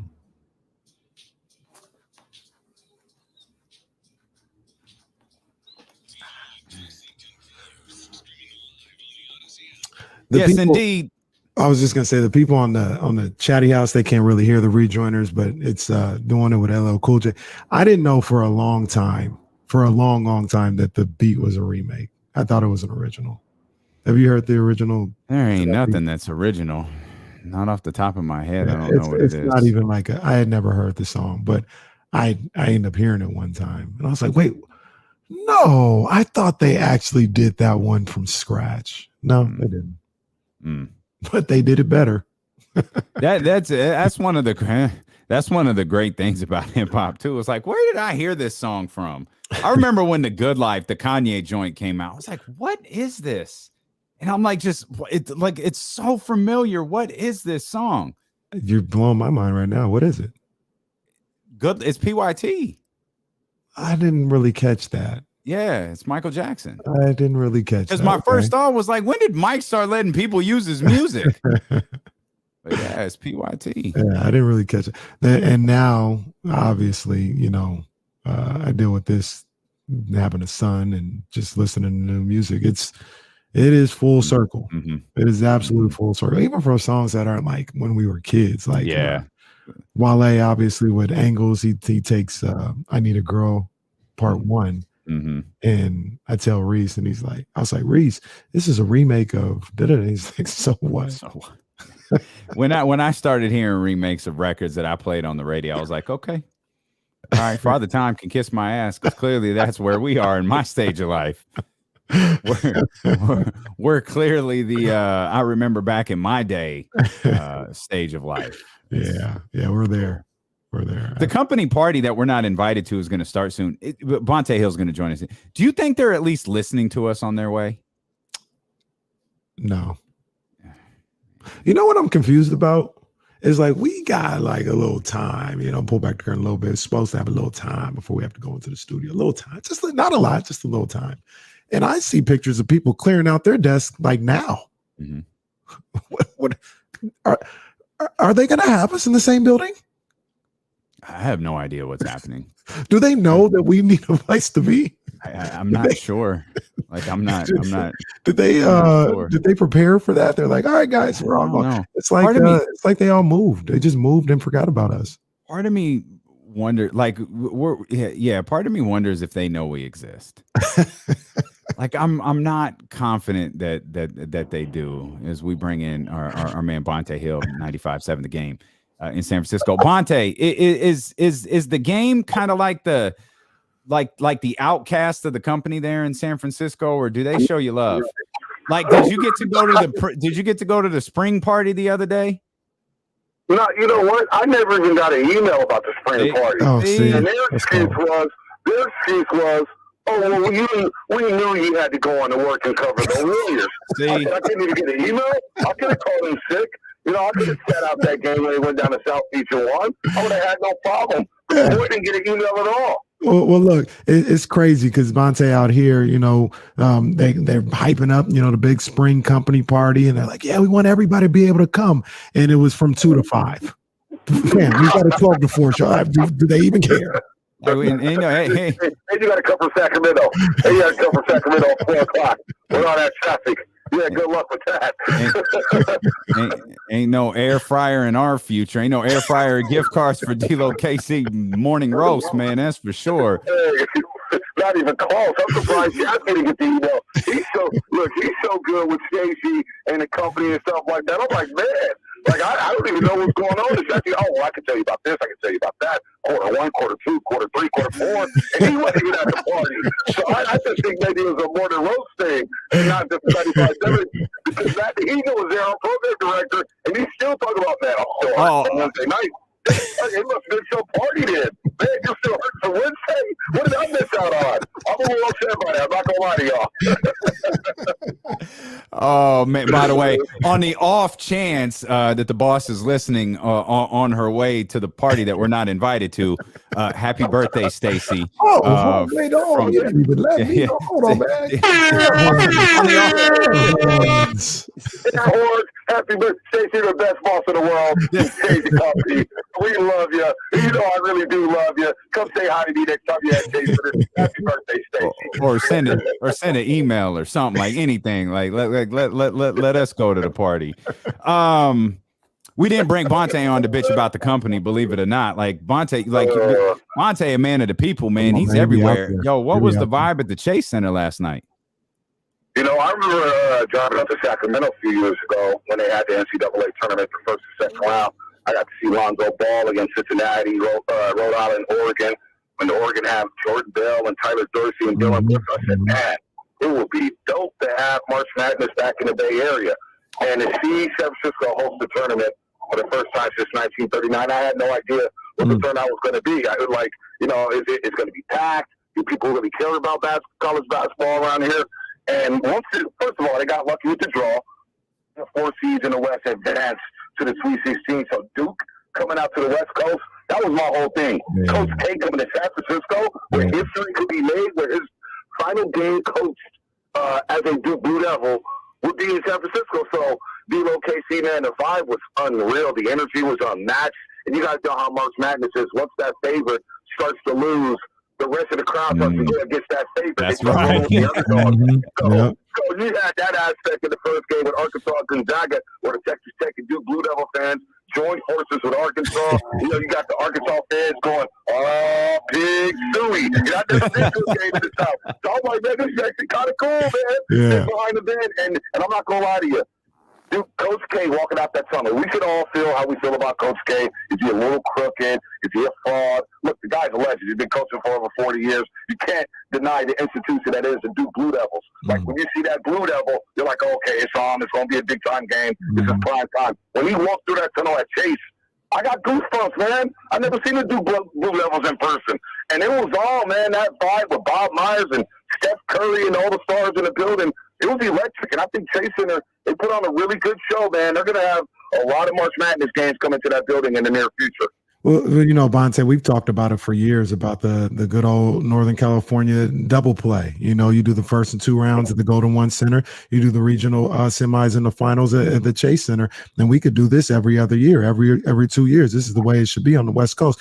But, you know, I'm a big college basketball guy. You know, nobody watched more Big West basketball than myself this past year, because I love college basketball, right? But I'm so jealous out here on the West Coast. You got your UCLAs, you got your Arizonas. They do some stuff in Gonzaga too. But I was telling Davion one day, I was watching UConn, the men. They were playing just a random Marquette on a Tuesday night. 17,000 in Stores, Connecticut. Like, this is what they do. You talk about Arkansas coming to town, and this is what they. And I feel like we're missing out on the West Coast. We don't have that out here. In your opinion, why is that? Because we love the game, we love our sports, but something about college sports, we just don't have what they have on the East Coast and in the South. No, you're right. You're right. I mean, Cal Berkeley is an afterthought in the Bay Area. I used to go to Cal games all the time. You get offered free tickets to a Cal game. You're like, you know what? I'd rather go to a movie. You know, I'd rather paint something. You know, I'd rather watch Cocomelons with my 16-month-old daughter, seriously, than go to a Cal Berkeley game. And then Stanford has fallen all the way off the map. When Maples Pavilion used to be rocking, Big Vitale was calling games at Maples Pavilion. That's how sick they were. And now you can barely get 4,000 in there. So I think a couple things happen, Casey. One, the Pac-12 network, unless you have Comcast, you're not getting the Pac-12 network out here in the Bay Area. So kids growing up, if you don't have DirecTV, you're not watching local games because they will black you out. Number two, these other schools, man, and these prep schools started poaching the high school stars out here. I remember Bishop O'Dowd had a couple guys, Brandon Ashley, gone on in Vegas for his final season. Jabari Brown, who ended up at Missouri and had some stints in the G League with the LA Lakers, he got poached and left town. So a lot of our stars locally here in the Bay Area alone started going nationally to these prep schools, and then they started going out to Arizona, you know, like Aaron Gordon. They started going out to North Carolina like Quentin Thompson back in the day.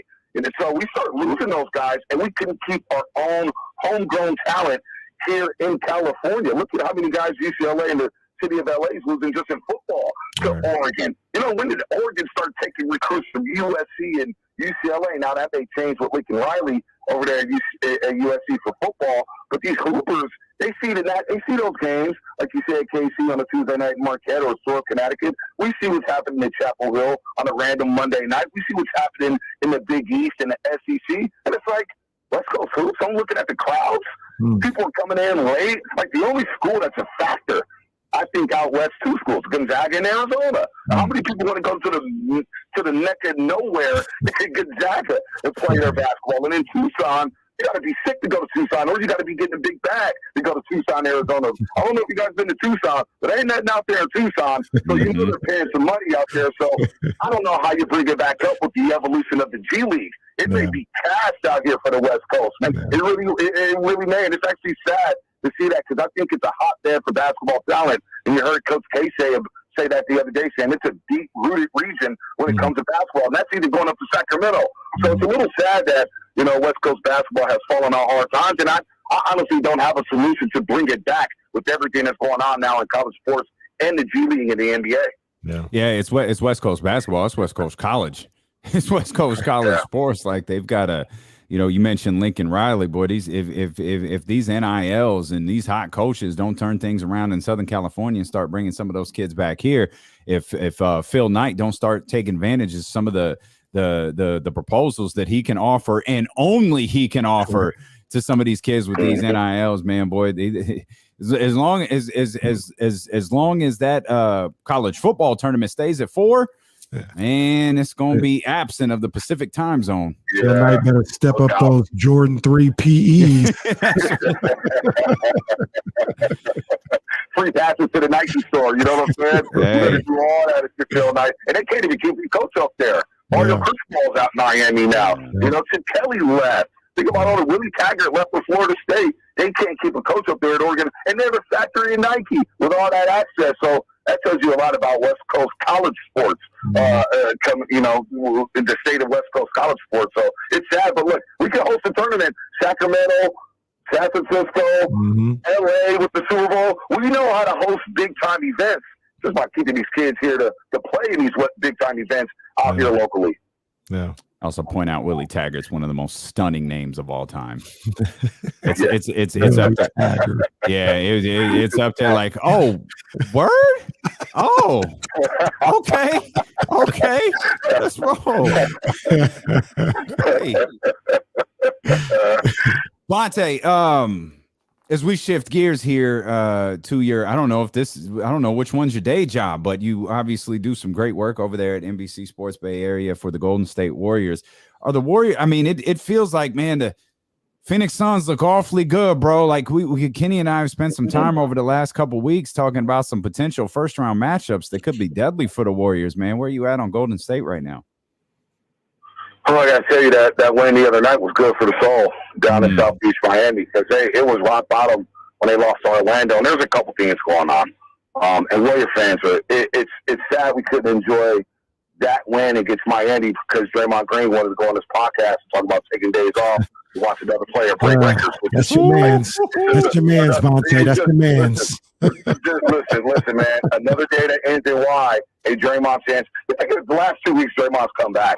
You guarantee the championship, which I'm cool with. If you want to guarantee championships, I'm all for that. Give me all that. I grew up a wrestling fan. I'm all for the predictions and the bold proclamations. Fine. But then you get kicked out. You sell out your team. You don't play well against the Boston Celtics. You score 2 points, 3 rebounds against Orlando. And it's just like, and he just continues to talk. So that's an entirely different. I can talk 3 hours about Draymond Green, but finding minutes for these youngsters. Dude, I know how you are, Kenny, with Draymond Green, man. He has lost a lot of love out here in the Bay Area, man, with this podcast and his TNT. And I get it, he had a back injury and things have gone awry since he was hurt. But, for a glue guy, he talks a lot, man. He talks an awful lot. It's like, you're not even shooting wide open threes. So there's a few things going on with the Warriors. Klay Thompson working himself back. People are saying, Klay Thompson should go to the bench. He's not going to the bench. He still defends at a pretty decent level. He's 6'7". Wiggins is not going to the bench because he's guarding the best perimeter player on the opposing team. So you got to get Wiggins cooking in, 20 points in the second half against Miami the other night. Hopefully that's a springboard for him getting out of this 2-month slump. And then Jordan Poole. Should Jordan Poole start? Well, he's going to start. The 3-guard lineup with Steph, Jordan Poole, and Klay Thompson is going to open up a lot of things.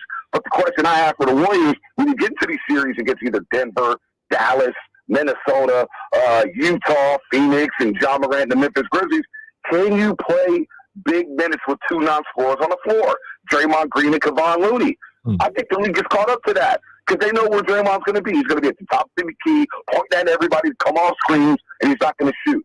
You need ballers on the floor in the playoffs, especially this time around. You need at least 4 scoring options at one time. And then the cohesion with Steph Curry being hurt, possibly for the end of the regular season, it's a little worrisome. But you still have Steph Curry. You still have Klay Thompson who can explode and detonate. And Jordan Poole, who's had 11 straight games of 20-plus, and he's on a heater right now. I'm not as concerned if I knew they were healthy. But they're going to be small, man, and it's going to be an uphill battle in the round 1, if they get past round 1 and round 2, and then if they play the Phoenix Suns, that's going to be tough because DeAndre Ayton is playing like a true big, and the Warriors, let's face it, they don't have a lot of size outside of Kevon Looney. Yeah, Bonta, I'm always I'm always looking to the future here because that's all we got, Sacramento. We don't have no playoff series to look forward to. We don't have no matchups or any concerns. Our only concern is what are we going to do this offseason? And I look at the Warriors, and I've been having my eye on the Warriors for a minute because I'm looking to get some of your leftovers, right? Some of the guys that you're too full, you can't finish your plate. I'll take that. I'll take that off your hands. And I'm looking around. Obviously, you know me, Bonta, you know the type of guy I like, the type of a basketball player I like. Been having my eye on Jordan Poole for a minute, but now he's playing too good. I don't think he's going anywhere anytime soon. No, he's not. Don't even daydream about that, Casey. See, I know. I was trying to find a way. He's not coming up to Sacramento. He's big time. He's not coming. He's staying here. But this goes into the question I was going to ask you, and knowing the owner that Lake Up is. I mean, they're just going to pay everybody, right? Luxury tax be damned. Like, they're going to pay Jordan Poole when it comes up to it. They're going to make sure, obviously, Kuminga's a stud, but they're going to hold on to Moses Moody. They're just going to keep everybody, and they'll figure out the minutes later. That's what it looks like with the Warriors for the upcoming future, right?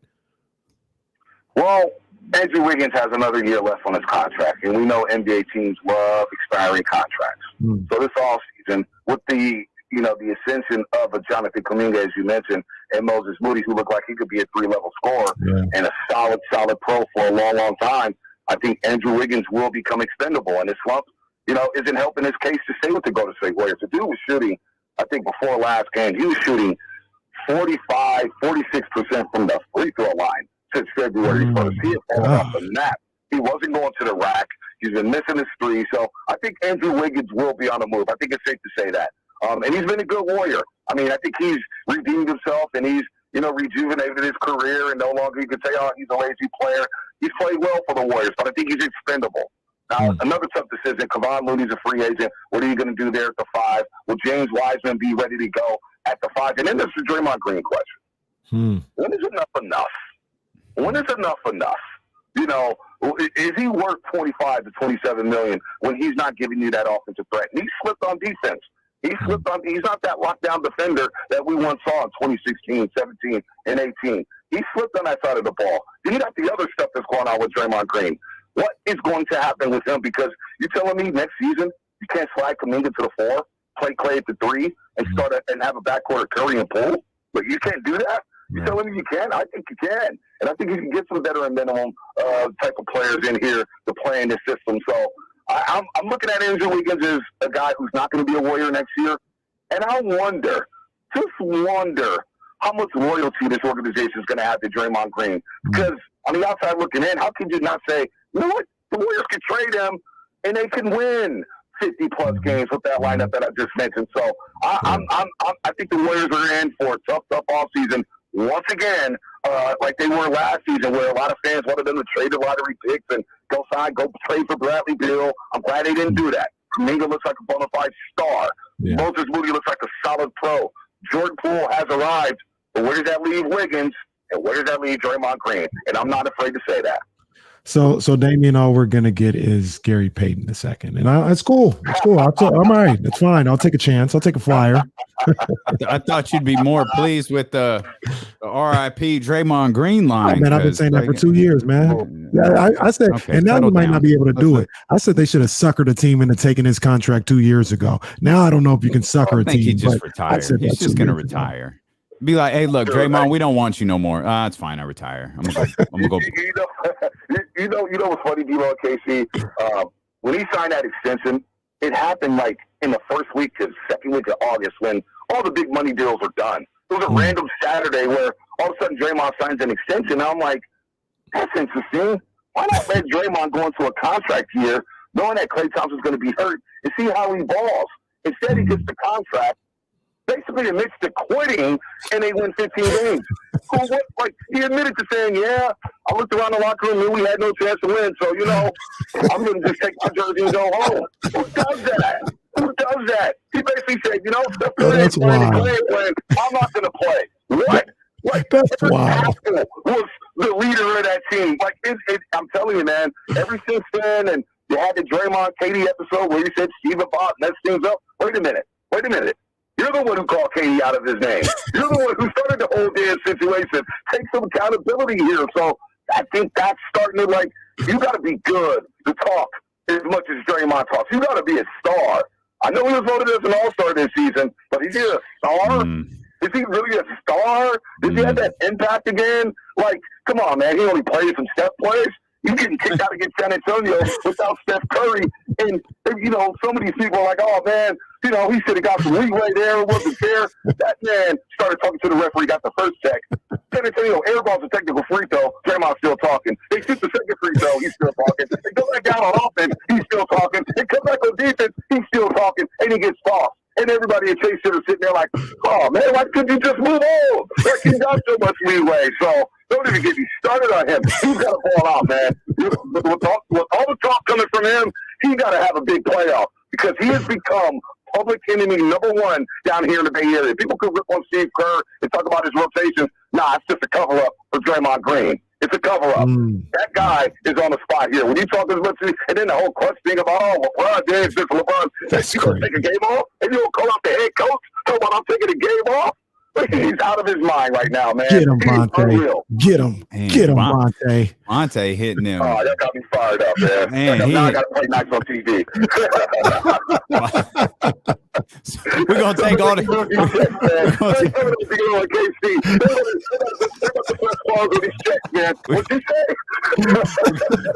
We're going to do side by... We're going to do a TikTok video of everything Bonta say on TV tonight about Draymond, and then DJ Clue it with what he said here on the radio.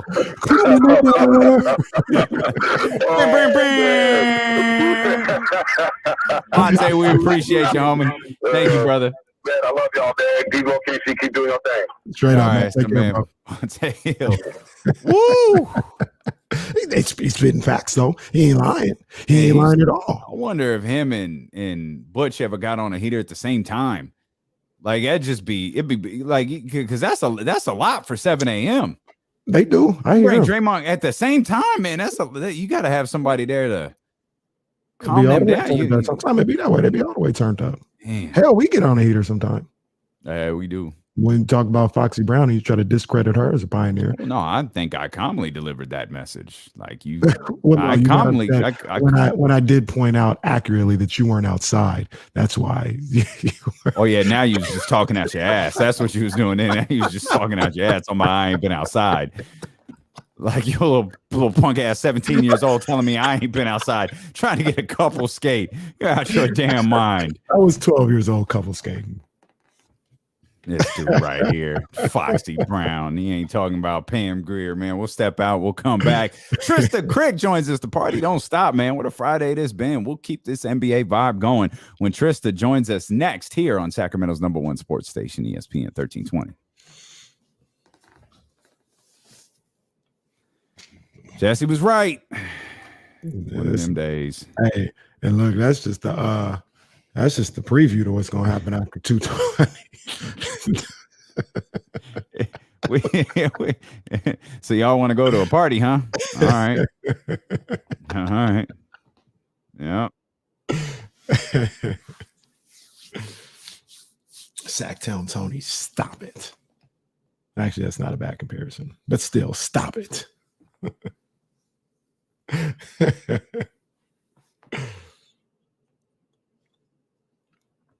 Yeah, we'll see what she's up.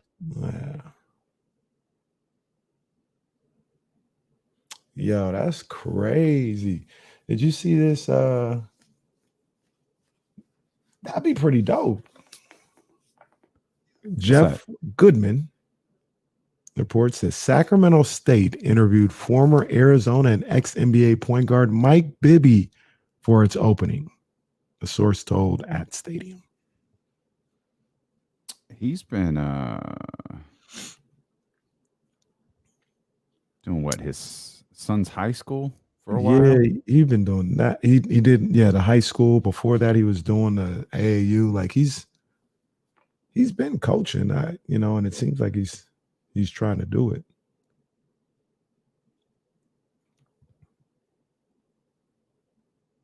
It'd be dope though. Excuse me.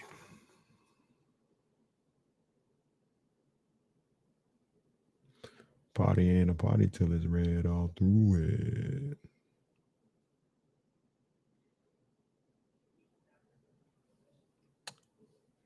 I saw something I was going to mention. I can't remember what it was now.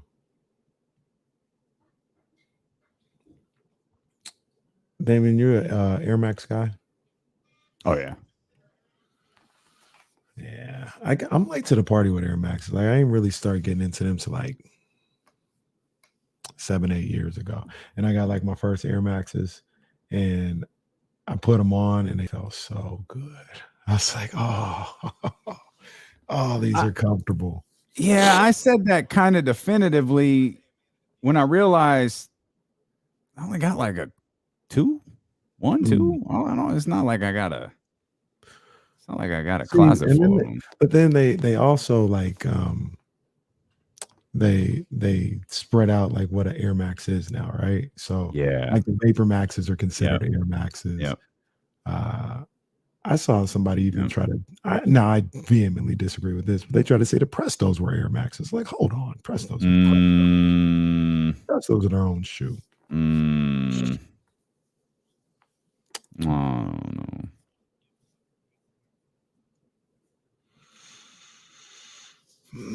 No, they're not right, but they're not far off. Yeah, it's not crazy. It's him and Charles. Yeah, Charles, yeah, he won MVP there, got him to the finals. He was with them for what, about 5 years or so? 93. 93. So was 93 his first year? 93 was his first year. I feel like first year he got 3-4 years. First year he got there, he took him to the finals, won the MVP. I'm trying to think of when he went to Houston. I want to say it was right after. It was the first place Scotty went to, so it was 98. If only there was a place we could find out. Bryce, that's ridiculous. Presto's maybe pound for pound. So he got there the year before. 92 to 93. So 92 to 96. He was 96? A Phoenix Sun. Yeah, 96. Then so he went to Houston and was there a couple years before Pippen got there. Pippen was 98. 99. Wait. Pippen went to Portland, didn't he? Yeah, but he went to Houston first. That was the first place he went to after Chicago. And he was there. That's why him and Barkley hate each other. They couldn't play, so he was there for like a year and a half. And then he went to Portland and did his thing.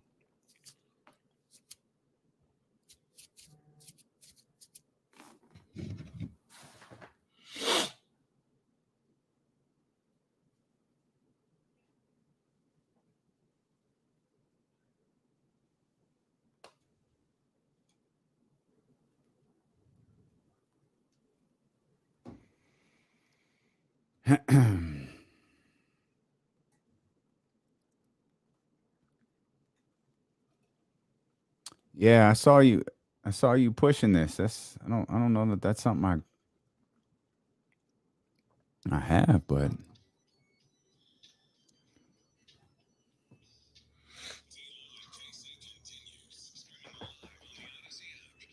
we're gonna keep this NBA vibe going when Trysta Krick of BetMGM tonight and the Heat Check podcast joins us coming up here at the top of the hour.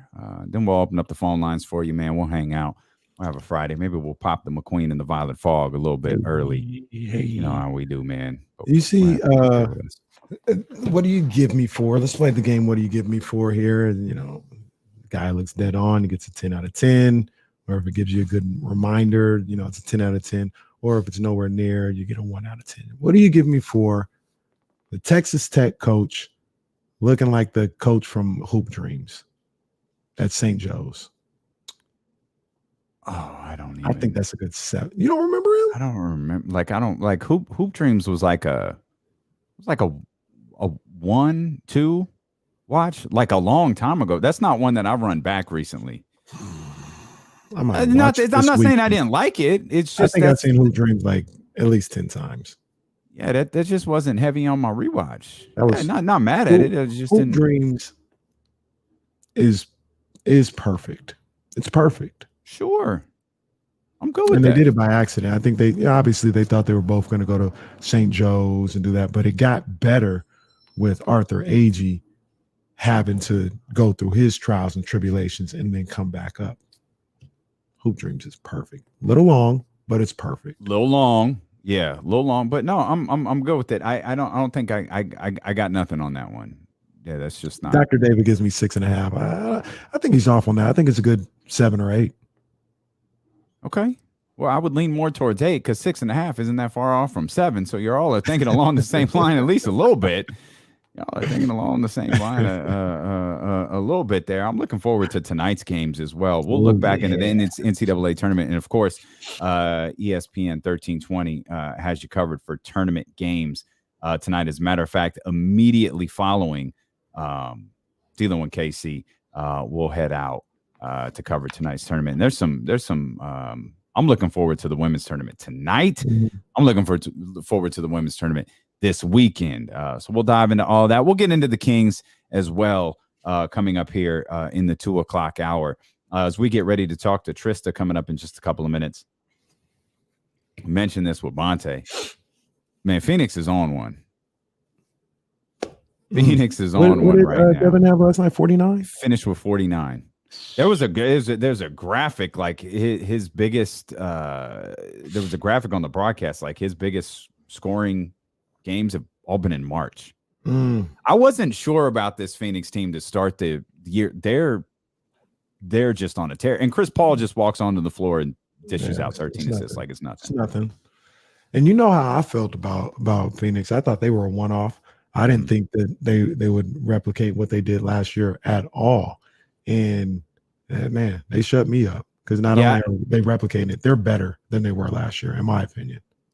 Man, it sure feels like it. They almost feel, but with Phoenix, and this is probably the kind of the Chris Paul syndrome.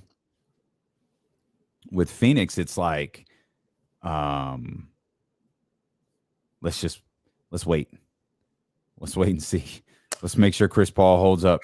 Let's make sure because I think this team is better than they were. I'm with you in that this team being better than they were last year. But when we're talking about winning a championship, they might even be able to win a series. Hopefully, they don't have to. They could win a series without Chris Paul. I don't know how late in the playoffs they could win a series without Chris Paul. I'm going to be honest with you, Damian. Once again, like you said, I hope we don't have to see it. I think they could beat anybody in the West without Chris Paul.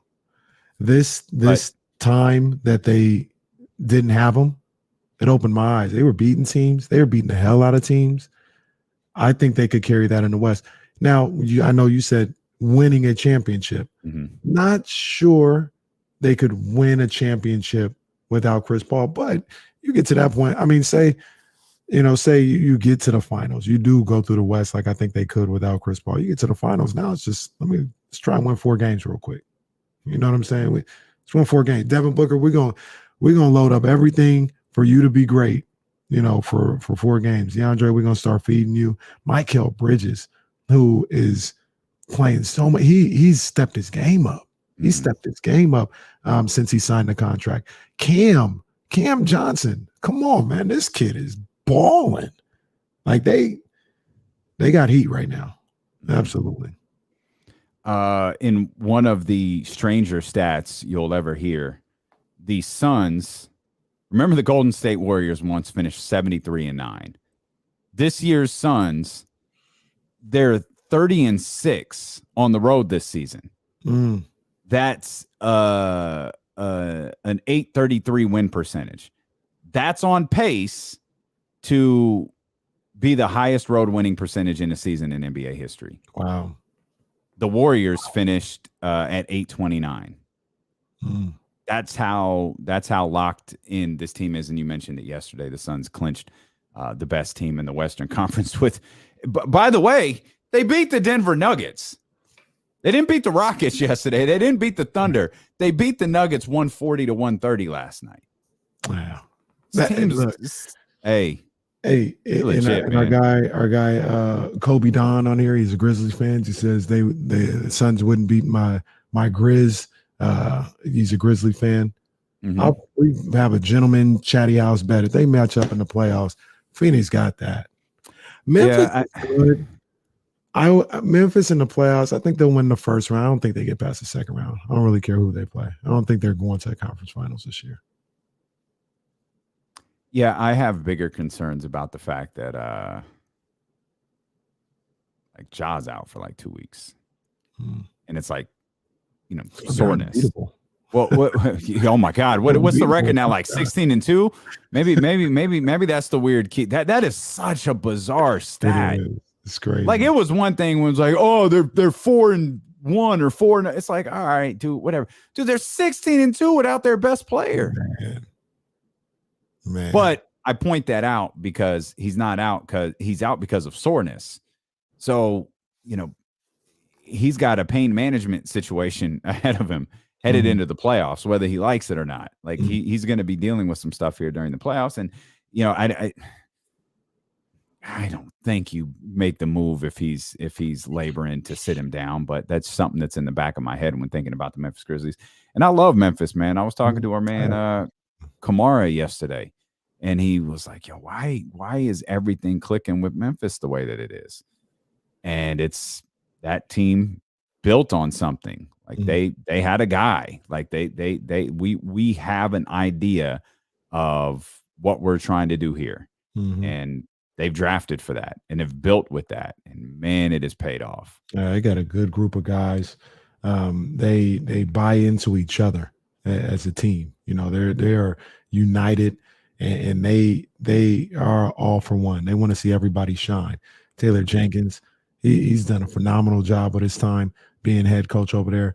They got a system that really, really works. I just look at them, and I don't think they're like bad. I don't think they'll fall on their face or anything. But I think more so they're a team that in the regular season, they play hard, they play tough, they play physical, they're talented. They're built to have a really good regular season. When teams lock in and start taking things away in a playoff series, I don't know. I don't know what it's going to look like for Zaire Williams. I don't know what it's going to look like for Desmond Bane, as good as he is, in a playoff series where they see you night after night and they start taking things away. I think there's a progression that they have to reach to be a team that plays in the conference finals. Like I said, I think they'll win their first round. I don't think they'll win their second round matchup. And that's fine. That's okay. That's they're growing. Yeah. Yeah. They're growing. And the fact that Desmond Bane can both barrel you over, hit you with a rock bottom, maybe a spine buster here or there, a stone cold stunner, and get buckets. Come on, man. Dude, I know you hate this stat. I know everybody hates this stat. This is jarring, though. Dude played 24 minutes last night. He was plus 40. Now they beat who they beat. It doesn't matter who they beat. They beat a team in the Eastern Conference by 30. But like the other, you have a plus 25 here. Like you got a couple of guys with a plus 25. Desmond Bane in 24 minutes was a plus 40. He was 12 of 15 from the field to get his 30 points last night. He is such a problem. Desmond Bane is one of those guys. Triple single last night. Oh, see, you went to the box. I ain't do nothing. What you mean? I was just looking. My God. What you mean? My God. Triple single last night. Ooh. Negative 33, highest on the team. What is he doing? God, is he the third man? He's the third man. What the hell is going on here? I don't know, man. I didn't need a timeout here. We bring in the homegirl, Trysta Krick. I didn't mean to hit Tyrese Halliburton with the steel chair. Trysta, of course, the host of BetMGM Tonight, the Heat Check podcast. Trysta, yo, what you back at the house? Like what's going on here? Last week, I go to Twitter. I see this big crazy setup, and I need a producer. I need a director. I need 3 screens. You know what I mean? I need the crowd behind her. What's going on here? Was that not the craziest setup you've ever seen? I'll never get that treatment again. That was pretty awesome. Yeah. That was pretty awesome. They were like, "Oh yeah, you have to zoom in and do some stuff." All good. We got you. No problem. We'll just give you this 3 red cameras, multiple angles, the blurry background on, like I'm in a Buffalo Wild Wings commercial. Wings start and stop here. Buffalo Wild Wings. Just ask BetMGM tonight.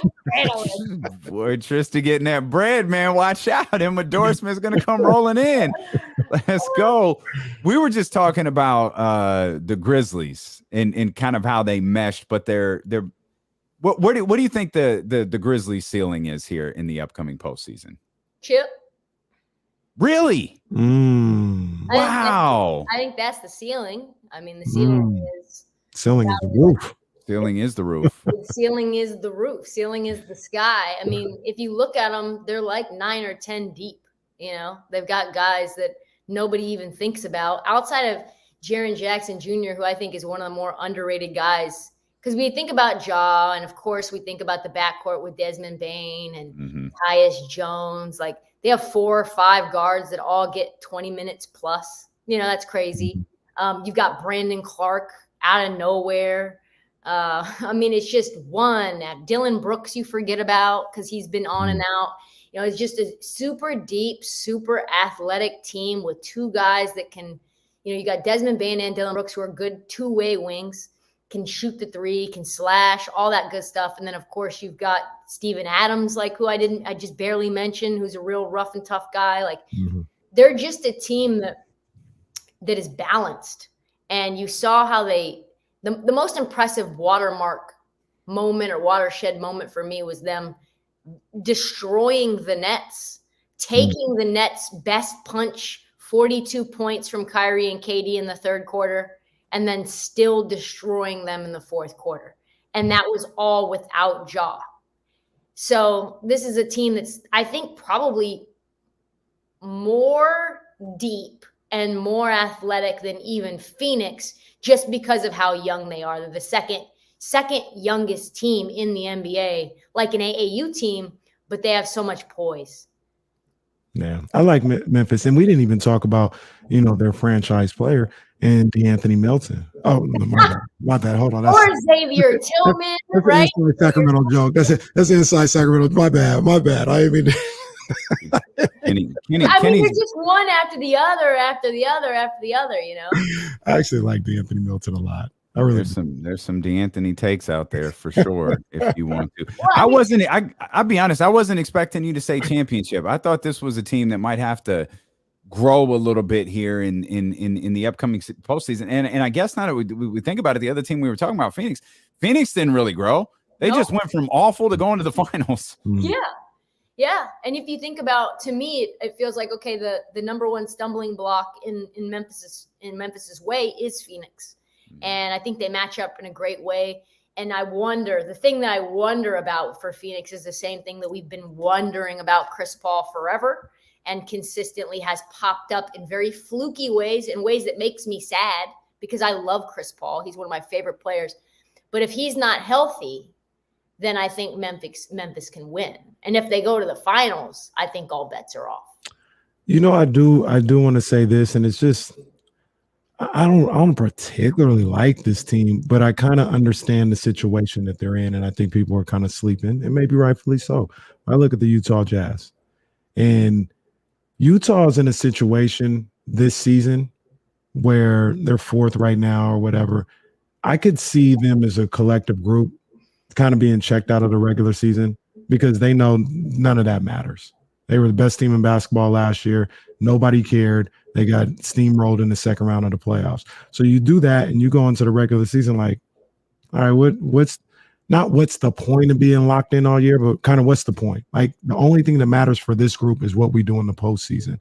And I could see them really gearing up for the postseason and trying to play their best basketball in April, as opposed to, let's try and be the best team in the league again. And for what? Because it don't matter, because all you're going to be based on is the playoffs. I think people are kind of sleeping on what they might be able to do in the playoffs. I don't know, man. I think the thing about Utah is that their perimeter defense is atrocious. And, you've got Rudy Gobert, who covers up a lot of the issues that they have, but a lot of those guys are old and they just don't have the foot speed to rotate over when you swing, right? You drive and you kick, and then they just can't get to the right places. And if you can slash, which we know Memphis can do, and we know Phoenix can do, and we know to a degree that even Dallas can do. And then you can also kick and swing and do it over and over and over again. I just think that defensively, they're not going to be able to stop you from getting buckets. We saw that against the Clippers as well. And I think even if the Clippers were at least had a semblance of health, they would give them problems as well, just because of their identity, going small, going fast. And Rudy Gobert can't supplement with his defense. He can't supplement offensively as well. And so then you have to rely on Conley, and you have to rely on Donovan Mitchell to be the ones to shoulder that burden. No Joe Ingles. I think that's a huge blow nobody talks about. And it's just Boyan. It's like Boyan and who else? Like Royce, you know what I mean? Like, who else is going to give you that offense to keep up with other high-powered teams that can also lock down? I think Utah's in for a big, we'll call it a dismantling this offseason. There will be, there's now rumors that Quinn Snyder could go to the Lakers. If Quinn goes, you're basically ripping out the heart of the squad. And then all bets are off. You could see guys like scattering to the winds like little ants. Like little I don't need it like that, but you know what I mean? just poof, the roster's gone. It's just Rudy Gobert that's left. Oh, poor Rudy left behind. Rudy's doing the Fresh Prince meme where he walks and he's like, what is going on? Oh, no, he's not. If there's any justice in the world, Draymond Green will be traded to Utah. It's just him and Nickeil Alexander-Walker. You listen to D'Lo and Casey on ESPN 1320 KIFM West Sacramento, KRXQ HD2 Sacramento, and Odyssey Station, and driven by Lashes, Elk Grove Dodge. Our Odyssey Sports Betting Insider Trysta Krick with us here. It's called what? Lashes? Lashers, Elk Grove Dodge. Okay, so every time you say that, I think about me needing to get my lashes done. Oh, no doubt. Yeah, I'm like, I kind of do need some lashes situation. I kind of do need a little fill in. If you're ever in Sacramento, you should go to Lashers, Elk Grove Dodge. Get you a ride. But if Lashers is listening, there's a side hustle for the lashes. You say it so fast that I'm like, lashes, So anyway, I'm glad we got that cleared up. Keep going. I mean, you can go to Lashes in Elk Grove too. Like, I'm sure Kenny can find a spot where you can get your lashes done. Is Memphis the biggest contender to Phoenix, or is it someone else? I think it is. I think they are. We are seeing everyone in the East with major issues. The Nets have major issues from a defensive standpoint. They obviously got a guy in the interior in Andre Drummond, but it just feels like they're missing something, and I don't think Ben Simmons is going to come back this year. I think that issue is really, really not good. I'm not sure how bad it is, but it feels more serious than we even imagined since he had surgery that kept him from the postseason a couple of years ago in the bubble as well. So you've got that. You've got the Sixers, who I don't think are going to the finals by any means. We're not sure how healthy James Harden is. They don't have shooters. Korkmaz is out here looking like, like not good. His shot is not good. I almost made a derogatory statement about, women's jump shots, like coming from the, but you know what I'm talking about. It's just ugly. And like Danny Green's not the same. I can go down that roster time and time again and say, no, who else would be? All I'm thinking about. I just Skylar Diggins' shooting form is stuck in my head right now. After you said that, so Skylar's shooting form is so wild that now that's all I can think about. Don't say anything about Sean Marion's shooting form. I mean, after you guys see that story? Just started going off on people.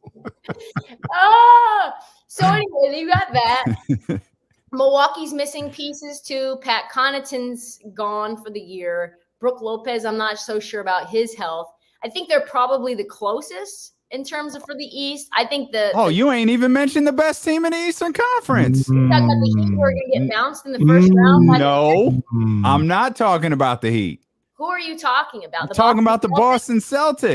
Boston Celtics are so tough right now. They are a very complete defensive team. Somehow, some way, Ime Udoka has those guys playing like a unit, right? I actually took them plus 600 to come out of the East. Boston. I think that's like really good value for just to go to the finals.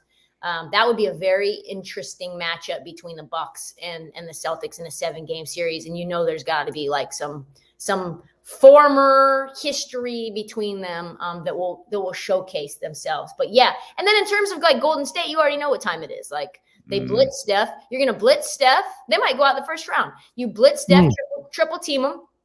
If you end up going, it's like Mavs in the first round against Golden State. You blitz them at the half court, and you make Andrew Wiggins go out and ISO and get a jumper. And what do you think is going to happen? Clank, clank, clank, clank, clank. Yeah, spot on. I feel you. And if that's Denver, if that winds up being Denver in that first round, it could be a problem. That's now tough. it might be a problem. Yeah, I mean, it's like also Draymond, the issue with his back is also very serious. You don't just get bulging discs giving you calf numbness in your, like that's bad. And I don't think the world collectively is focused on the health and training staff of NBA teams in order to really like put the dots together. But I spoke with someone about this maybe last week, and they said if Draymond Green played for Miami, he would have been back a month ago. And they fired their entire training staff after the KD debacle, which, could have been litigious. It was handled so poorly. And, KD said, we'll just keep it like that. But they fired their staff, brought new staff in, and like they've had setbacks after that as well with Clay. They've had issues, obviously, with Steph during his time through his ankle injuries. You obviously have issues with KD multiple times. Draymond, James Wiseman's had multiple setbacks where he was supposed to be back early. It's just one thing after another to the point where you have to scratch your head and say, are they getting the right people to handle the bodies of the Warriors? I'm not so sure. And the Warriors might just be breaking down. Like they've played a lot of basketball for a lot of years. But remember, Andre Iguodala said he was misdiagnosed. And then he got shipped all the way out like the next day. So I think when he said they called it like a shin splint, and he had, I want to say like a hairline fracture in his leg. If I remember correctly, it was something like that. And so that happens a lot more than you would think. Is you have that happened to CJ McCollum as well. Happened in Boston, very famously. Isaiah. Yeah, they thought that CJ McCollum just had a bruise in his like a rib bruise, and it turned out he had a punctured lung, and he was going to go and play. He had to get multiple MRIs, and he kept pushing for it, and he ended up was going to get on a plane to Golden State. You can't be up in the air with a punctured lung. That would have been the ultimate of night sleep masks. Like it could have been really, really bad. So you have to always protect your own health. And I think that's what Steph's done so well, is get his own treatment people. Yeah, for sure. Trysta, you're the best, man. Thanks for hanging out with us. I'm sorry, that's a dark tone. Yeah, it did. No, we're going to go cry in the car. That was tough. Dark tone. But listen, if from a betting angle, I believe you can still get the Grizzlies at 20-1 to win it all. You can get them at 12-1 to just come out of the West. That's where the value is, in my opinion. And that's what I am going to do. I'm still going with the Kings until they're eliminated. Good for you. Way to be a ride or die with your Atlanta Braves hat on. So real quick, I say real quick, like whatever. How much did like betting odds in the NFL shift this week? Tons. With like Deshaun and Tyreek and all that, did everything just completely flip? The Chiefs odds didn't even really change that much with the loss of Tyreek Hill. I'm not sure why. And then you also see the odds of the Miami Dolphins not change that much, but the Browns changed significantly. And you see now, like, I wonder didn't the Raiders not change at all? barely Like, they changed. didn't change, yeah. Barely changed at all. But wide receivers just don't really move the market like a quarterback does. They just don't think that it matters nearly as much as a QB. So we'll have to see if Deshaun gets himself suspended and how many games that'll be for, because that changes a lot of things in terms of the odds in the market.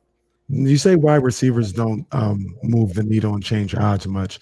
Is a stadium going on fire? Does that change the odds? I think that would particularly change the odds a lot. How did that happen? Oh, your stadium just gets set on fire. The seats were just 2 seats just on fire. And now we know at least like moving forward that won't set on fire again. It's like when a plane crashes, right? You're gonna be one for a while. So your seats are safe at your favorite arena. Trysta, we appreciate you. Thank you as always. Appreciate y'all. Take care, Trysta. All right, that's Trysta Krick. Bet MGM tonight. Of course, WFAN in New York as well. Casey, we'll keep it rolling here. Man, she didn't even blink with the thought on Memphis. Now I'm one that doesn't think that thinks Memphis has a ceiling. I'm the only one. I can't front. Now I'm thinking. I'm like, wait, man, I was looking at Denver a little bit. Conference. It's a wide open Western Conference. Memphis is a damn good team. So I could see it. You tell me there's a scenario where Memphis wins the championship is a lot. But if they get to the NBA Finals, absolutely. Absolutely, I see that scenario. And now I'm thinking back, and this isn't even in the same category. Like Phoenix was literally bad. They were awful and went to the NBA final. Like we're talking about we create things that aren't really there. Oh, they got these growing pains, and they got to do this, and they got to no, they don't. Who says who? No, they don't. Like, let them go. Let them play. Like, these dudes can get it done. You're right, but I will say this. It's like people talking about, well, Kevin Durant was skinny in college. Look how he turned out. Chet Holmgren going to be fine. Kevin Durant is the exception, not the rule. All right. Now, I think Chet is going to be fine. But what Phoenix did last year was the exception, not the rule. I got you. And I agree with you. But there's also no... I was about to say there's no dominant team. Maybe Phoenix is in fact the dominant team. maybe in fact it's Phoenix that's who's the team that I think we all just kind of waited like they're gonna fall off. They're gonna fall off. Nah, good. They ain't gonna fall off. Phoenix is the real deal, and you guys should listen to me saying that because y'all know I don't like the Suns. I don't like the Phoenix Suns, but that team they got it all. They have it all. They have no weakness right now. Now, that doesn't mean they can't be beaten. I'm not saying that, but they don't have any holes in their game, in my opinion, in their roster. You know what's still kind of sneaky out there? That DeAndre Ayton situation hasn't been rectified. Yeah, I think it will be, though. I mean, in the sense of DeAndre Ayton remains a member of the Phoenix Suns. Yeah, I think he'll stay in Phoenix. I think they'll take care of that. I mean, this isn't. It's obviously something. If you're DeAndre Ayton, you don't want to leave, but you want to get paid. I don't know if Phoenix flexes on him. I'm not sure. This is an interesting one, and it really didn't dawn on me. We were doing something yesterday where we were talking about free agents. It's like, yo, DeAndre Ayton, like he hadn't been taken care of yet. Like they haven't gotten that dealt with. It's a weird situation how that went down, but I do expect that to get taken care of. And because Phoenix, he'll be a restricted free agent, right? Yeah. So because this is the end of his rookie deal, rookie contract. Yeah. So if they want him, they'll have the ability to do whatever they want. Of course, I also think he's earned his. I think he's earned his money. Absolutely. I think he's earned his money. We do this. Sorry, I understand. We do this every year. First round of the playoffs might be kind of hot. It is. I'm trying. Okay, so let me think. See, here's the thing about it. The Nets and possibly the Lakers being a part of it adds a different dynamic. Like they may lose, like the Lakers lost last year, but seeing LeBron in there is going to add a dynamic. And then the Nets, like you typically got to wait a round or two to get a Nets Heat, Nets Bucks in the first round. Like that's going to be major. It's going to be major right there. Typically you get and I like this team, but you get a Charlotte, Miami. Like nobody was trying to see that, in before we want to see LaMelo now, but I'm saying like before LaMelo, nobody was trying to see that. But now you might get they might have a WrestleMania type situation where they give you a heavy hitter to start the show. Yeah, that's a team, by the way, that's kind of gotten swept under the Eastern Conference rug a little bit. Charlotte came on. Mm-hmm. Like Charlotte earlier this year looked like, oh man, it was all good just a year ago, and now it's like, oh, they kind of pulled themselves together. They're a game above, 500. They're right there firmly in that play-in mix. It's really only seeding that matters for 8, 9, and 10. But Cleveland and Toronto, a battle for the ages for the 6th spot. You talk about series people aren't going to want to watch. Look, we love basketball, so we're going to want to watch it. But you throw me a Cleveland and Cleveland, Philly. If Cleveland finished 6th, it's Cleveland, Philly. Yeah. And Boston, Chicago. You talk about a first-round series. Boston, Chicago. I mean, that's 4-0 Boston. I was about to say, I don't think that's going to last long. That's based on the number. Oh, I was about to say, based on the numbers, everybody loves numbers. Shout out to Coach K, who won his first game in an NCAA tournament in California last night. Coach K. I thought about you because you brought up the phenomenal scenario of Michigan, and that was washed away. Shout out Juwan Howard, man. It was a crazy year. Got him to the Sweet 16, man. I'm as a Michigan fan, I'm happy with what they were able to do. But then it was brought to my attention, and I don't know how I missed this, how you missed this. Maybe you didn't. I did. Duke Carolina is still a possibility. Oh, I didn't look to see if it was national championship or just the first game of the Final Four, but that's still there, and I want it. Oh my God. I don't know if that's I think it's a semifinal. I don't know if that's in my head right now. I think it's a semifinal. I got the brackets in front of me right now. Let me find North Carolina. Yeah, same side. Same side. So it would be. It'd be Final Four. That would be crazy. All those Carolina Final fans Four who had the jokes and were cracking jokes when they thought they skated free and gave Coach K that. I'd be terrified if I was a Tar Heel fan. That's where the NCAA committee steps in. That's where the tournament committee steps in, if that's a real thing. And it's just like, you know what? It's Final Four. We're just going to switch because if this is going to happen in this scenario, it's going to happen in the final game. I don't know. I don't know if I'd want to switch. I don't want to gamble. That's like what's that show with the briefcases? Money in the Bank. Deal or no deal? Oh, do I really? I got 500,000 right here. I got 500,000. That other briefcase might be $1, but it might be $1 million. Do I want to gamble it, or do I need to walk away with the 500,000 and just take the semifinal matchup? Coach K in the finals is a story, no matter who he's facing in the semifinals, no matter who. He's been the story of the entire season. Yeah, it's just like he planned. He's been the story for the entire season, and now we've gotten to this point. And by the way, I make my jokes. That's a solid Duke team. Like that's a really good Duke team that beat a really good Texas Tech team last night. Yeah, absolutely. Texas Tech tougher than a $2 steak, but Duke was just a little tougher last night. Eric Musselman against Mike Krzyzewski.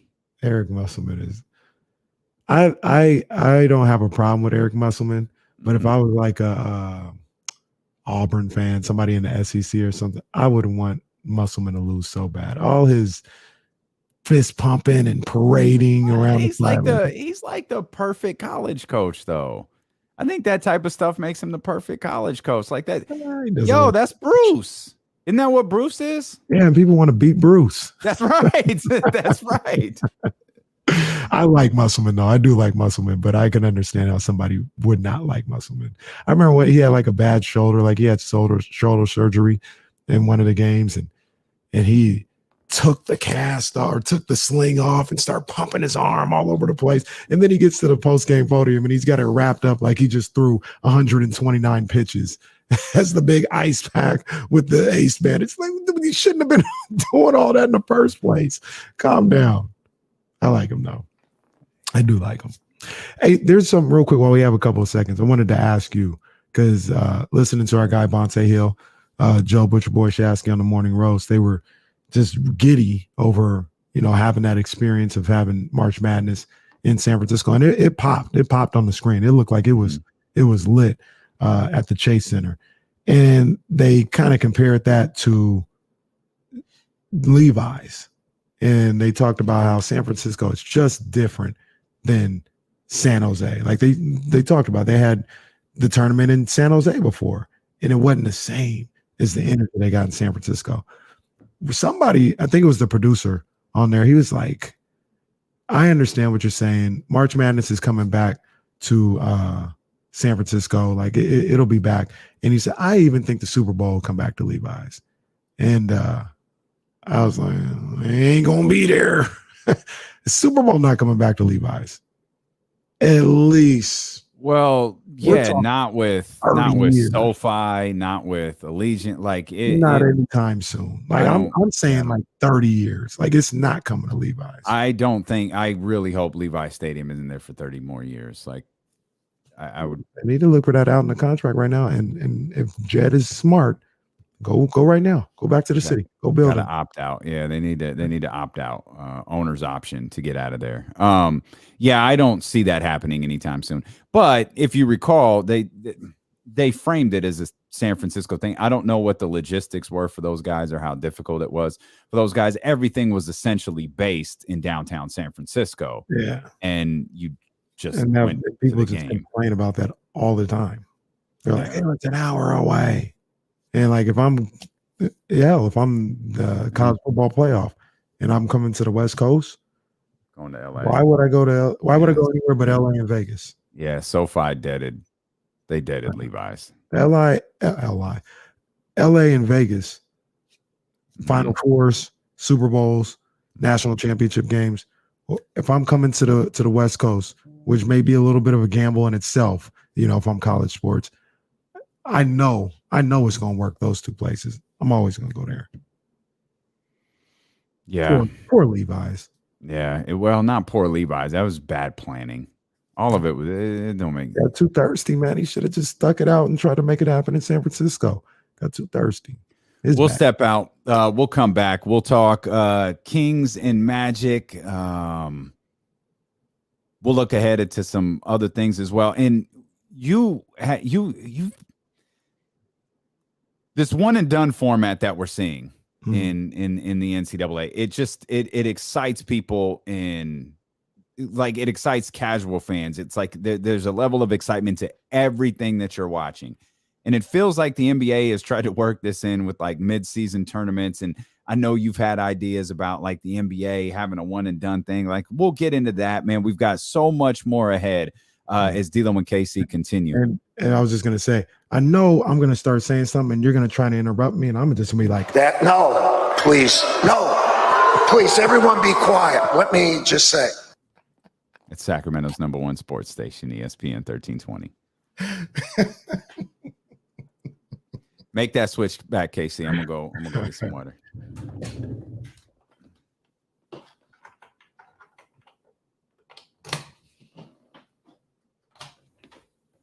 Hold on, I'm gonna check. Okay, he's somebody. Hey, I'm gonna get 13th round in because I gotta talk.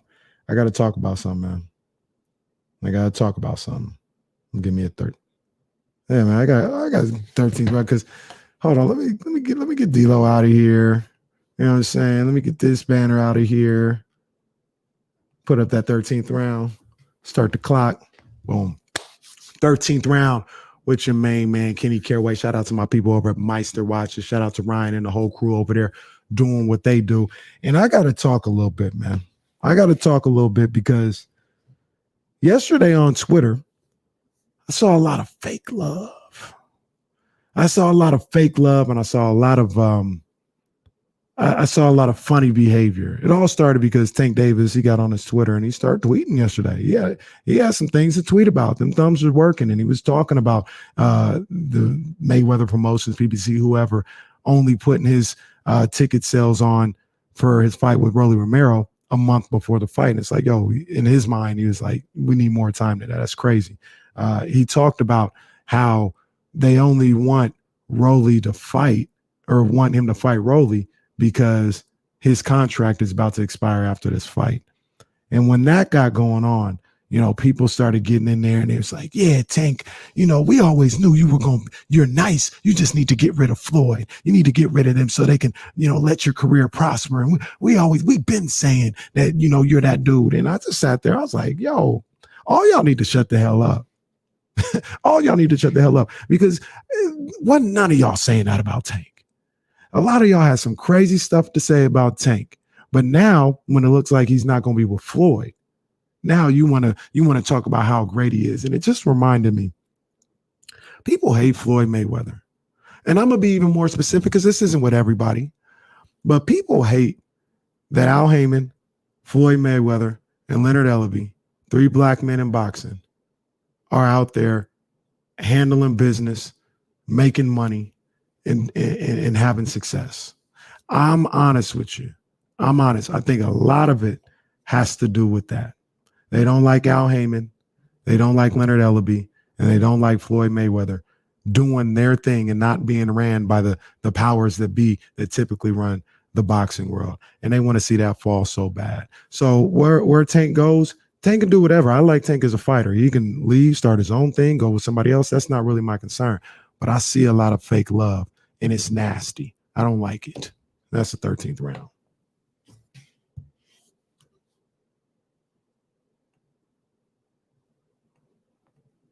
Let me set my man back up.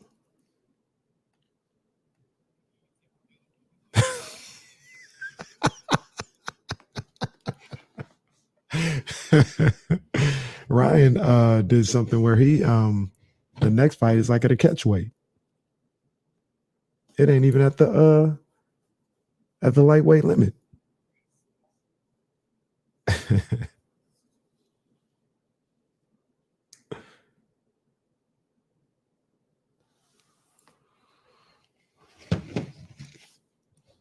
Did Floyd doing wrong? Absolutely. What did Floyd doing wrong about? Now I want to see Tank fight, you know, the best, just like everybody else. But like I said the other day, ain't none of these people fighting.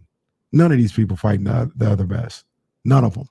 Not on PBC, not on Top Rank. Top Rank's actually probably doing the closest thing to the best job of it. But none of these, the Zone, Golden Boy, none of these top fighters are fighting each other.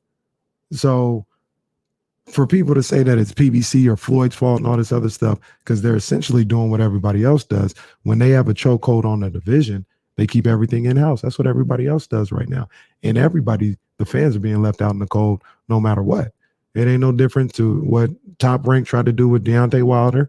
The Zone did when they had Canelo, what they're doing right now with Canelo and Triple G and Andre. They're all doing it. So for people to say Floyd is doing a disservice to the boxing game because of Tank, that I need the same energy for everybody else. And Dr. David, I know you do, but that's all I'm saying is keep the same energy when the other people do it too.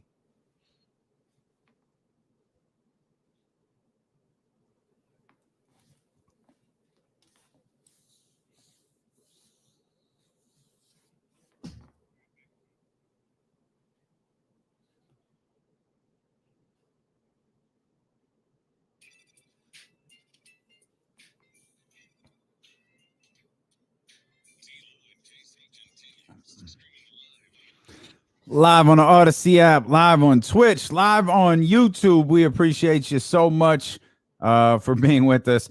Shout out to our man Delivery Joe. He out there working on. I hope so. We couldn't go live on Facebook today because of some sort of new protection that was going to take me a lot longer to set up than I cared to take in the moments before the show started. But Joe's always rocking with us on Facebook, man. And I was. Joe's he gonna be lost. What's he gonna do? So Joe, we know you're out there working, grinding, probably listening on the radio. We appreciate you, my man. He didn't even go, digital or stream with it. He's just like, man, we're going straight to the Odyssey app. That's how we do, man. It's the best way to listen to the show. Wrong with that. Odyssey app is great. That is the way to go. We've got NCAA tournament coverage coming up at 4:00. We got Kings basketball tomorrow. The Sacramento Kings take on the Orlando Magic. I threw this question at James, and he started joking about, the Kings winning, their next 8 games and the Lakers losing the rest of their games and all of that. And looking at the Lakers schedule, it's out there. But by the way, the Kings would still have to pass San Antonio. They would still have to pass Portland. There's a couple of other teams. There's a variety of things that would have to happen. And I understand ping pong balls, and I understand how everybody feels about all of this, but the Orlando Magic are still one of those teams I don't really want to lose to. You know what I mean? I hear you. They're one of those teams where it's like, okay, they're not very good. Let's go out and beat them. I don't want to lose to them. Not in a queue. Oh, yay, we lost. More ping pong ball. No, they stink. And they unintentionally stink. Go beat the Orlando Magic, please. See, you know what, Damien? I'm at a place where I'm not really tripping off the wins and losses right now. I'm not rooting for a loss like most people. The thing that I want to see more than anything, and I think you probably feel the same way, is I want to see the performances of guys like Davion Mitchell, specifically Davion Mitchell. And if he balls out and leads them to a victory, I love that. I love that. If he balls out and they end up losing a close game or something like that, all right, that's cool too. But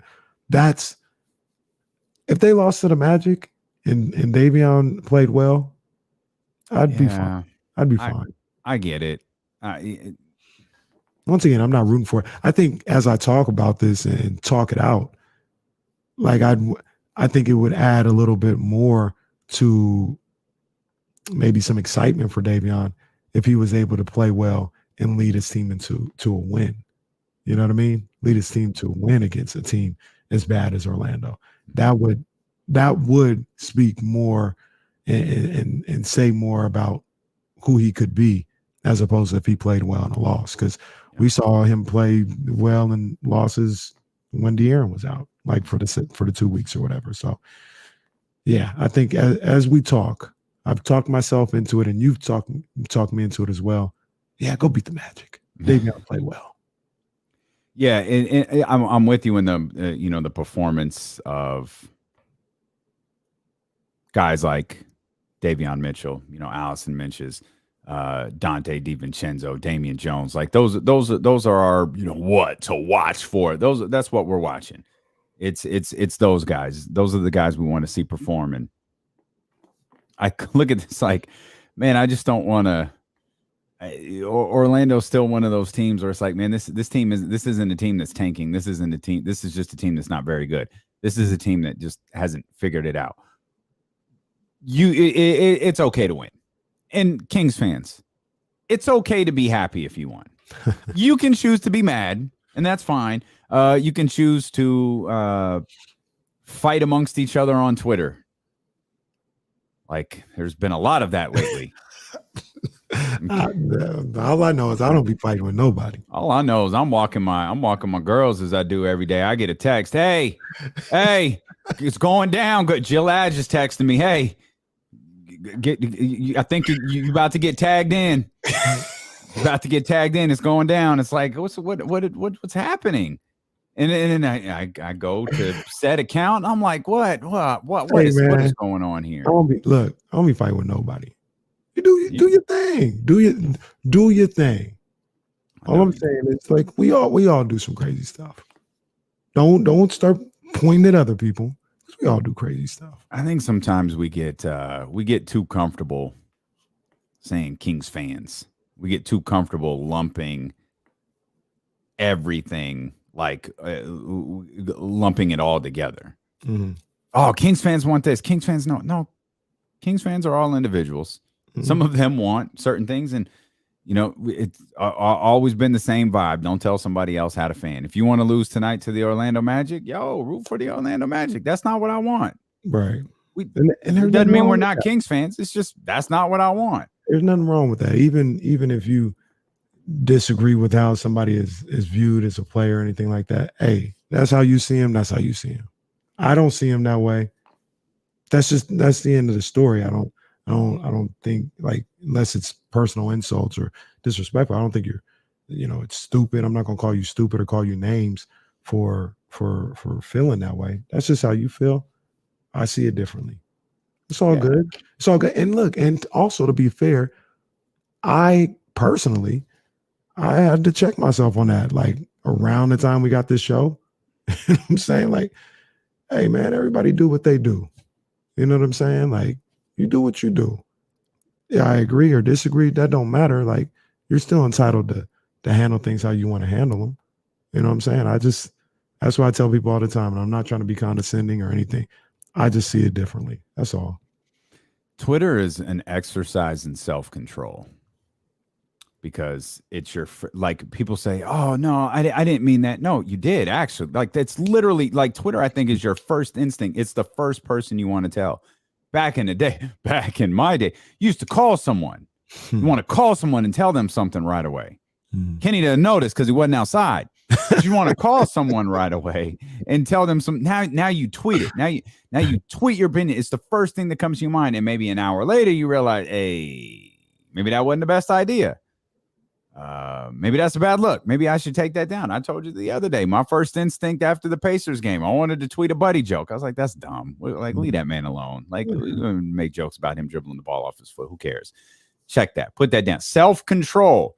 That's what it is. But, man, some people just go out there and they fire these things off that kind of lumps it. I just don't understand when you cover a team, why do you want to go to war with the fan base? Like, that's one thing that I just can't wrap my brain around is, we're all in this pot of misery together. The least we can do is get along.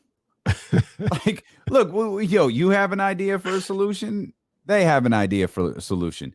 Tim Maxwell has a way out there idea for a solution. Will Griffith has a different one. Hey, let's figure it out. Let's talk about it. That's what we've always tried to do on this show. That's why we always invite people with differing opinions on this team onto the show. But when you go out there and you choose war, man, that's an odd tactic because you ain't learned from StatMuse and Legion Hoops and all of the you want the team to unite?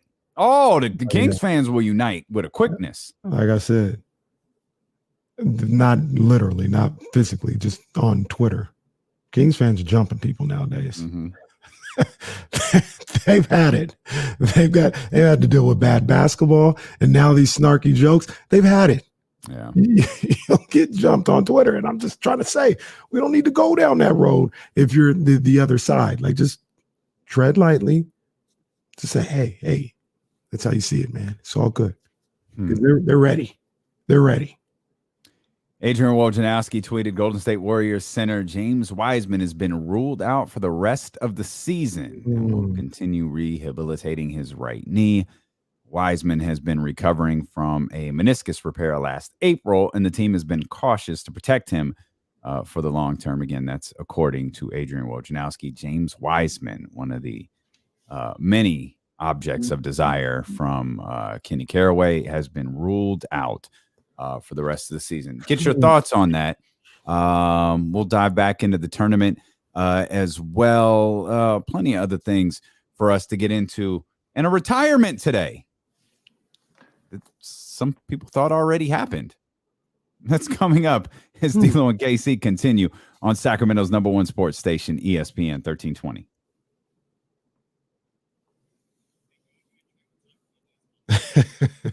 Yeah, I didn't want to, I don't like being in commercial at the top of the hour. So it's like, we'll run that short one real quick. Go ahead, Casey. Yeah, we'll run the short one real quick, get out and come back and be normal. Oh, man. Yeah, I hope he can get healthy too. We won't do not that we've kind of been doing informal house shows, but we'll talk about Triple H. Like, we'll actually do that on the air. Because why the fuck not? Yes, I do remember that. I actually, for the record, I very much like Aaron Brewski a lot. I think Brewski's fantastic. I did his Hoopball Kings podcast for a long time. He's built something pretty cool over there. Like, Hoopball is like that's big into like daily fantasy and gambling. He's built a really, like, it's a monster over there. and he let me be a part of it, you know, when the lowdown ended, and I was thankful for that. It was a lot of fun. I got a lot of love for Brewski. I just disagree with his approach sometimes. I think we've all dealt with a lot of really bad basketball. We've all dealt with a lot of crappy decisions that the team makes, whether it be draft picks or whatever. So I know a lot of us kind of get fed up and frustrated, but you know, saying things like Kings fans thought Nemanja Bjelica could play defense. It's like, wait a minute. No, like you weren't the only one who thought he couldn't play defense. Like we knew what's out there. We're not dumb. So yeah, I didn't agree with that, but I got a lot of love for Aaron Brewski, and that's why when Jill texted me, it was like I was monitoring that. Like, all right, I ain't gonna let this tweet exchange get out of hand, because I obviously got love for everybody in here, and I ride with Kenny first. So let's make sure this is chill. You know what? This actually might be an on-air conversation as well. I didn't. I was locked into the tournament when the tournament ended. I caught a couple of other things. I had a couple episodes of Blackish I wanted to watch. And you know me, man. Y'all know I go to bed early, so I had to pick one. It was either watch Atlanta or watch the latest episode of Snowfall. And I needed to watch Snowfall because the way that it was like a 2-part episode. The way that the first part ended, it was like, come on, man, I gotta watch this one. So I'll get that tonight. Like I'll definitely watch it. I'll get that tonight for sure.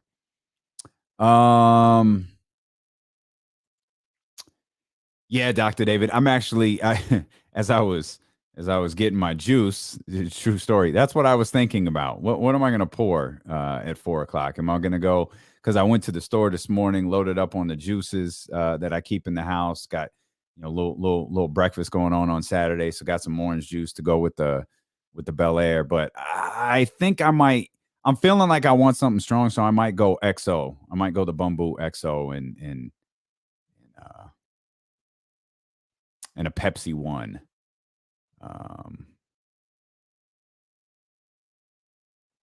Yeah, Twitter. It's not, man.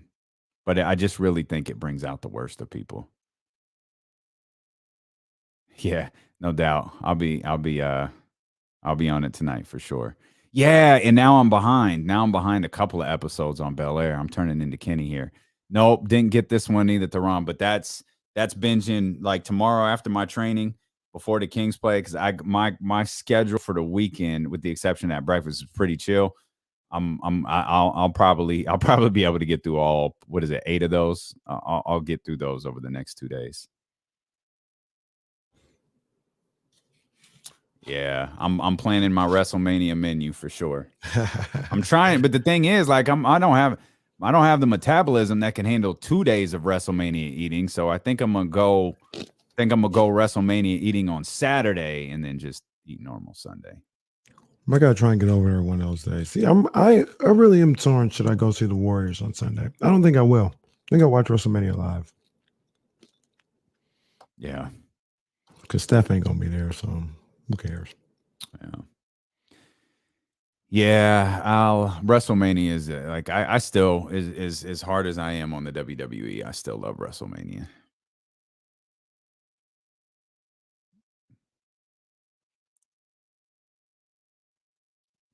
And I am excited for Brock, not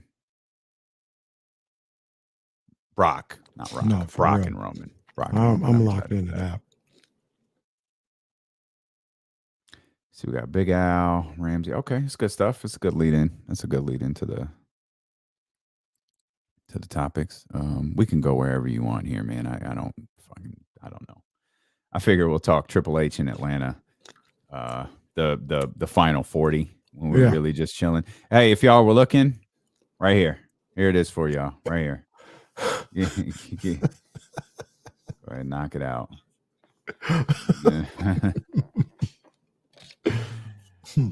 Oh man. Yeah, it's like it's essentially a fight scene. It's not a match, but yeah, it's a segment.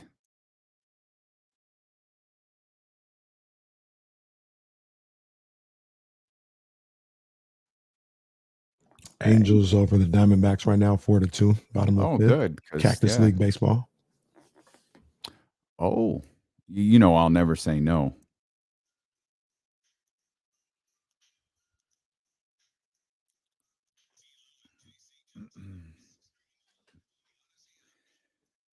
Live on the Odyssey app, live on Twitch, live on YouTube, wherever you are. Thank you so much for being with us. It's D'Lo and KC, brought to you by McQueen and the Violet Fog, the smoothest gin in the world, handcrafted in Brazil. First pour coming up a little bit over 1 hour from now. And of course, you can pour that McQueen and the Violet Fog. It mixes great with some cranberry juice, some strawberry lemonade, whatever your vibe is, works perfectly. You can always go the Luke Belaire route. You can always go Bumbu and Coke, which many in the chat house are doing, but it's all part of the family.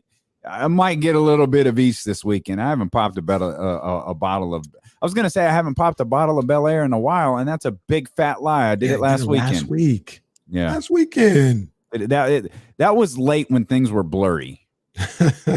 Friday night, Saturday was chill. Saturday, you know, the day of the wedding was it was chill. It was a lot of fun, but it was. You know, I had a role at the wedding, so I couldn't be crazy. Friday though, Friday was a different story. That bottle of Lux got popped in the hotel lobby after things were supposed to be over with, and they very much were not. So that was one of those. Boy, here was the state of the wedding last week. And I did laugh at this in the moment. You know, COVID is not over. No, we hit the point. We hit the point where there had been enough alcohol served that a bottle of red wine was being passed around.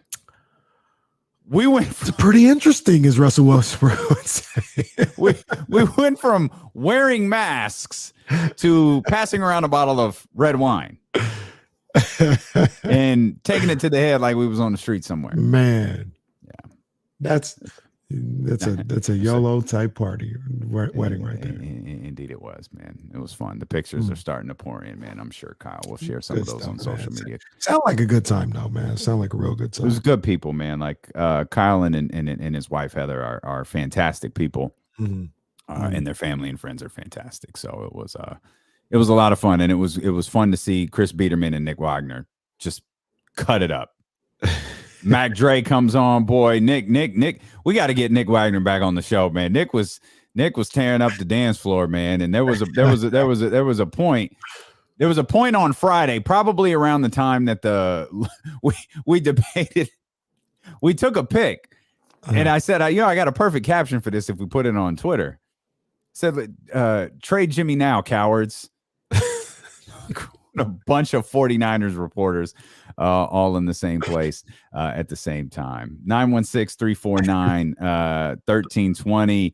Let's start with our man Big Al. Big Al, what's happening, bro? Hey, Big Al, what's good? You, especially you, D'Lo, very kind, considerate, good words today, man. I haven't heard you like this for quite a while. Yeah, very, very nice. Not hating, nothing. So that's good. That's really good. You're saying Damien's always hating? Yeah, no, well, he can. Don't tell me. Don't tell Jesus he can. He can. He absolutely can. But that's hell yeah. I'm trying to be better for you, Big Al. Come on, man. I got to give it to KC though. Poor KC. I wanted you to feel good because I watched that Michigan game. And I thought, poor KC. I remember. I mean, they were up against a fine team, and I thought Michigan overachieved anyway to get to where they're at. I agree. Michigan went 19-15 this year. I mean, they had a bunch of COVID losses. You know, they had the situation with Wisconsin and Villanova and Jay Wright. We talked about it yesterday. I mean, one of the preeminent coaches in college sports today. Absolutely. So now with that bracket, with the bracket busted, because I didn't have Arizona and all that. So who do you two guys have then going to the championship game? Which two do you think you have? I still got Houston. I still got Houston. I love Bill. I'm a Jay Wright guy though. Like I just like the way he does business, man. I don't know that I could say any team. I could say any school right now. It wouldn't matter. I don't hate the Duke story either. like I'm a sucker for stories. Like I like the Duke story. So yeah, like I don't know, but like I'll ride Houston until they're gone. I want to see. I want to see Duke in Villanova. Go at it. Can they play? Yeah, That'd they be dope. In the championship. That'd be dope. That'd be big time. Appreciate you, Big Al. Hey, Big Al, if you're still there, who do you have a pick or no? He's gone. All right. All right. Well, Ramsey's here. Ramsey, what's good, man? Ramsey was in the building last night. Yeah, he was. Yes, I was. I mean, like Bonta said, the energy was there last night. It was palpable. I mean, more so, I felt the energy more late during the Texas Tech and Duke game than I did for the Gonzaga-Arkansas game. It was there, but once Duke started making the run, the building got loud because there was probably more Duke people there than anybody. Oh yeah, I believe it. The Duke is a national team. Plus, if I'm a Duke fan on the West Coast, like they talk about, they don't ever come out here. So I'm getting there to see Coach K and Duke and all this other stuff. So I know they were all through the Chase Center last night. And my take on a couple of the prospects that everybody's talking about that I saw, Chet, while he fouled out, he only did a little in the second half, so I need to see more from him. Banchero, I'm not a Duke fan, but the Duke can go. Okay. He basically put that team on his back in the second half. The AJ Griffin kid from Duke, I need to see more. And I got one for you of someone who I think will be a professional for many years. Kevin O'Banner from Texas Tech. The dude to me is a walking double-double. Okay. On my radar. Appreciate you, Ramsey. See that one. Another guy that I like on Duke's team that I don't know where he's going to go. I'm not saying like, hey, yeah, this guy needs to be top 5 or something like that. But if there's ever an opportunity for them to, come across, what's my man's name? Moore. Is it Wendell Moore? Yeah, Wendell Moore. There's something about him that I like. I like his game. I like his leadership. He's a guy that I don't have the particulars in front of me, but I think he's like 6'6". Maybe he could be that big 2 guard, maybe a small forward in certain situations. I think he'll probably go in the first round, but if you got back into the first round or if he was around in the second round, I'd love to see a kid like that here in Sacramento. Okay. 916-349-1320. Let's get our man Will Z in here. Will Z, the statistician. What's up, buddy? Hey, what's going on, guys? So got a little quiz question for you, Kenny, since you're the college basketball guy. Yeah. You said the show. I want to hear what it is. Yeah. All right. So there's been 75 overall number 1 picks. So NBA draft's been around for 75 years. 5 of those number 1 picks have won the NCAA tournament. Okay. Can you name all 5? I probably can't, but I'm gonna try. Hakeem didn't win, right? Nope. All right. Let me see. I'm gonna give myself like 10 seconds because nobody wants to hear me say the whole time. But it makes compelling radio when we just sit here in silence. Yeah, I can't. Chris Webber didn't win. LeBron James did, in fact, not win an NCAA tournament. Probably got to go back way further. Oh, wait. Okay. Irvin's won. Yeah. Yep. Got Irvin's won. Okay. You know what? I promise we won't look it up. Give us. Ramsey says Anthony Davis. I think that's another one. Yep. Did they win? Oh, okay. And now, all right, just give them to us. Yeah, just give them to us. But Bill Russell, but Bill Walton. We've got Kareem. Of course, for God's sakes. That is. Yeah, I didn't even know they had the draft. No. Big game, James. That's right. After Jordan hit the shot, he was the number 1 pick to the Lakers. They traded. Yeah, that was through a trade. Yeah. And then the last one, which I would be amazed if anyone got, is Danny Manning. Oh, yeah. Danny Manning, Larry Brown is the coach at Kansas. I was never a big Danny Manning fan. Good stuff, Will. But people were like, have a good one. You too, buddy. Thanks, man. That's good stuff. Yeah, Danny Manning. People were like, oh, he was sick at Kansas. He probably was, but I never really liked him as an NBA ball player. But people used to like really be on Danny Manning. He seems like seems like the Harrison Barnes of his time. Yeah. And you mean just like the nice guy, count on him, not too high, not too low, perfectly across the board. People were more excited about Danny Manning than they were. They loved it at Danny Manning. Yeah, there was hype around Danny Manning. Me a couple of times that they were like, "Yo, if you wouldn't have done that, he would have been really nice." Nah, maybe so. I was never a Danny Manning guy. You're listening to D-Lo and KC on ESPN 1320 KIFM West Sacramento, KRXQ HD2 Sacramento, an Odyssey station, and driven by Lashers, Elk Grove Dodge. I'm Damian Barling. He's Kitty Caraway. We're so happy that you are here with us. 2 number ones go down last night. Gonzaga is out. Arizona is out. Another slate of games begins here an hour from now on ESPN 1320. The women's tourney gets underway. You think we see a number 1 seed drop on the women's side? You know what? I'm going to say yes. I don't know which one it is. I'll tell you which one it's going to be. It's going to be that punk-ass Jeff Walls at Louisville. That's who's going down. I hope Tennessee kicks the absolute crap out of Louisville. I can't stand Jeff Walls. I can't stand anything about him. I hate that he keeps finding his way back here into these number 1 seeds. And I hope Kelly Jolly. We don't like Jeff Walls. I could there's 2 reasons. We could take this back to 2013 in New Orleans. Okay. It wasn't even the Final Four yet. I think it was the Elite Eight. It was a regional round. I think it was the Elite Eight. It was Louisville versus Baylor. The finals was supposed to be Brittany Griner and Baylor. Oh, yeah. Versus UConn. And so what Louisville did, and Jeff Walls did this, he goes to the officials before the game, before the Baylor game, what Brittany Griner says, we're going to play physical tonight. I'm just letting you know in advance, we're going to play really physical. So the refs are already on alert for that. By physical, what he meant is they're going to beat the crap out of Brittany Griner until they call a foul. Guess what?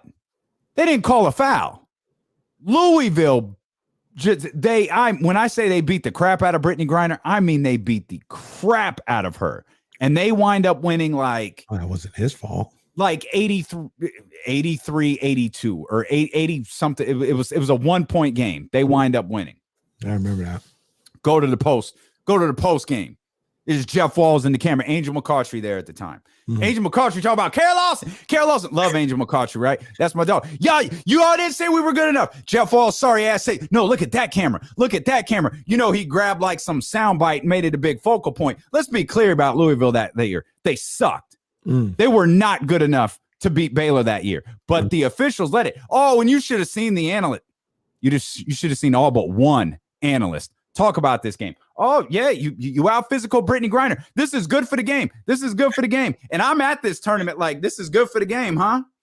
Okay, cool. They sneak by another one. You got Louisville and UConn in the finals. I'm telling you, I was in the arena for this game. This is good for the game. This is what y'all wanted. Okay. And it was one of those UConn teams. Bruh, I watched people who spent hundreds of thousands of dollars on advertising. I watched Nike executives. I watched all of these people who were invested in this tournament get up halfway through the first half and leave. Why? Because it was one of those Connecticut teams, and they were up like 40 in the first half. Yeah. It was supposed to be Baylor versus UConn. And these are the thing about upsets. They're all fun and games in the moment until you realize, wait a minute, there was only an upset on one side of the bracket. Yeah. Now we're getting into like the Final Four. Now we're getting into the semifinals. Now we're getting into the national championship.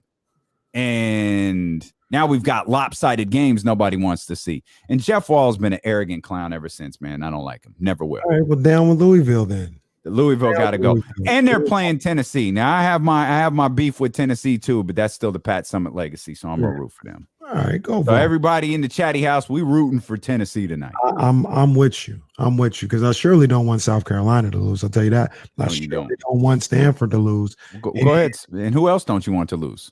Well, no. Go ahead, say it. Back me in the corner like that. I'll say it with pride. I don't want UConn to lose. Look at you. He's going to be rooting for the Yankees pretty soon, man. Look at this guy. I don't want UConn to lose, man. If anything, I want the Final Four. Look, I want Louisville to lose, right? Like I want them to lose. But no, I'll take it back. Yeah, Louisville lose. I want the Final Four of South Carolina, Michigan. I think they're on the same side. And then give me Stanford, UConn in the Final Four. Okay, that'll be some good stuff. Oh, I'm all for that. I'm interested to see if there are any number ones that go down, because I remember when we talked before the start of the women's tournament, I was like, the first 2 rounds you don't really have to watch. Yeah, runs chalk a lot. No, it sure wasn't. It was not the case this year. It wasn't. There was a lot of upsets, and I think it doesn't have to go overboard, but I do think that's good. Like for somebody like me, that next year I'll be watching from the start. I'm like, well, it's not going to be all 50-point blowouts in this first round. Maybe I need to watch this, number 4 seed go up against a 12 seed or whatever the case may be. So that's good. But I think that all stops here. I think the 1 seeds move on through. Hopefully Louisville loses again and we'll be good. Oh no, I think there's a good chance. 2 seeds, so I hope UConn wins. I think there's a good chance for more upsets now. Like I think the teams that are left, like there's some really good teams left. Mm-hmm. Like this Sweet 16, like there's no in this group. Like there's some good schools. There's some really good programs. Like we haven't even mentioned, like Texas Tech, Ohio State. Like those are I don't know as much about that Creighton, man. I don't know about Iowa in the Sweet 16. Yeah, I don't know about Creighton or Iowa State. Those are schools. Maryland, that's a heritage brand in women's college basketball. Man. Indiana, where'd they come from? Don't know. Wow. Didn't see that coming, but I mean they're a 3 seed. NC State back in there. I mean, there's some good schools there. And then on the men's side, the St. we talking about upsets. The St. Peter's stories. That's fun. Y'all want it to keep going? Yeah. Or are we at the point where it's like, all right, cool? I'm just saying. Ask me if I'm going to be running to the TV when we get off of here to see St. Peter's and Purdue. It's going to be on, but if I got other things to do, I might just do them until the second half. Mm-hmm. You know what I'm saying? It reminds me of the time when you got a softball game to get ready for. You got to carve up. There's other things I got to do. I'm going to get to it, but I'm not going to run to my television the way I will if UNC and UCLA was the first game, right? Like I want to see that. But it reminds me of the time when George Mason made it. The very historic run. It was an all-timer. They had some great moments.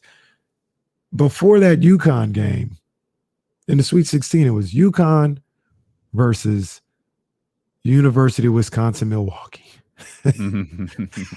Didn't watch a second of that game.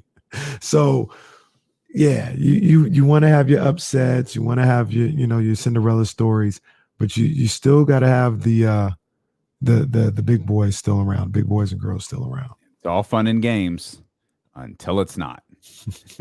And then it's like, okay, this was a lot funner in week 1. This was, I don't think fun is a word. If we get more fun, say we get in the East, I think UCLA is going to win. But you get UCLA or whatever versus Purdue. They can even have, like, today doesn't matter that much, but if you get a St. Peter's in the Elite 8 with a chance to go to the Final Four, that's cool. That's good stuff. That's fine. That's some good stuff. Yeah, because I don't really care about Purdue either. Right. So they wouldn't be. It's not like they're knocking out Coach K. So you get St. Peter's versus UNC or UCLA, you're winning right there. In the Chicago bracket, Kansas, I never like watching Kansas play, and that Midwest bracket is kind of tough because you got Iowa State, Miami, Providence, and Kentucky, and Kansas. That's not putting butts in the seats anywhere you go. Right. It's not happening. You know what I mean? So wait, I got you. Gonna put some butts in the seat. Yeah, so I can guarantee you that's going to be the first game on Sunday. That regional final. Nobody's trying to see that. But yo, Saturday's lit though. Saturday is lit. Houston and Villanova, Arkansas and Duke. Villanova is tough. That's plant yourself in front of the TV all day. That is tough. And then I'm telling you the story. We'll work the Kings game in there somewhere. Yeah. We'll On BBR. It's just on to me. Yeah, we'll work the Kings magic somewhere. That'll probably hit the iPad. That'll hit iPad status. So college basketball, bittersweet time coming to an end, but they got some good stuff on. But one and done's make it fun, man. San Francisco it was almost all bad because what they wanted was Gonzaga versus Duke. They almost messed around and had Arkansas, Texas Tech. That would have been ugly on Saturday evening. Like the stands would have been filled, but all the good vibes, everybody talking about, wouldn't have had that. Arkansas, Texas Tech. I wouldn't be surprised if somebody made a phone call in that second half. You can't have that. That ain't gonna work. That ain't gonna work. That ain't gonna do it. But it's the one and done nature, man, that makes all of this exciting. It's that's similar to, you know, the NCAA tournament and the NFL playoffs. It's the same. There's no series here. There's no 7 games, or with LeBron. There's no warm up. There's no feeling it out. Like they just you've got to perform on that day, or you're out. I love the one and done nature of these different playoffs.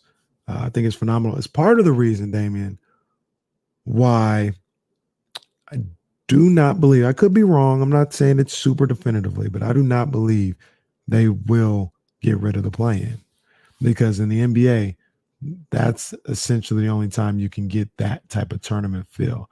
And I also don't think it's always going to be like this year, like a team 20 games under 500.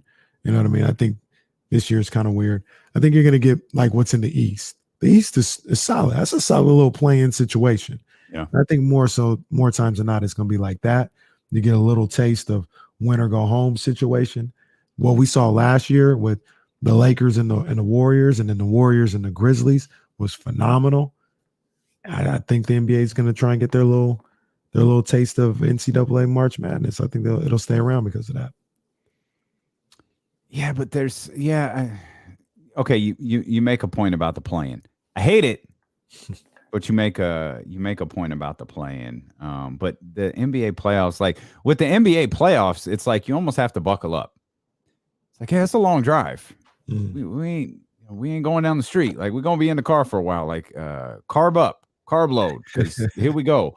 And there isn't that same level of excitement isn't there.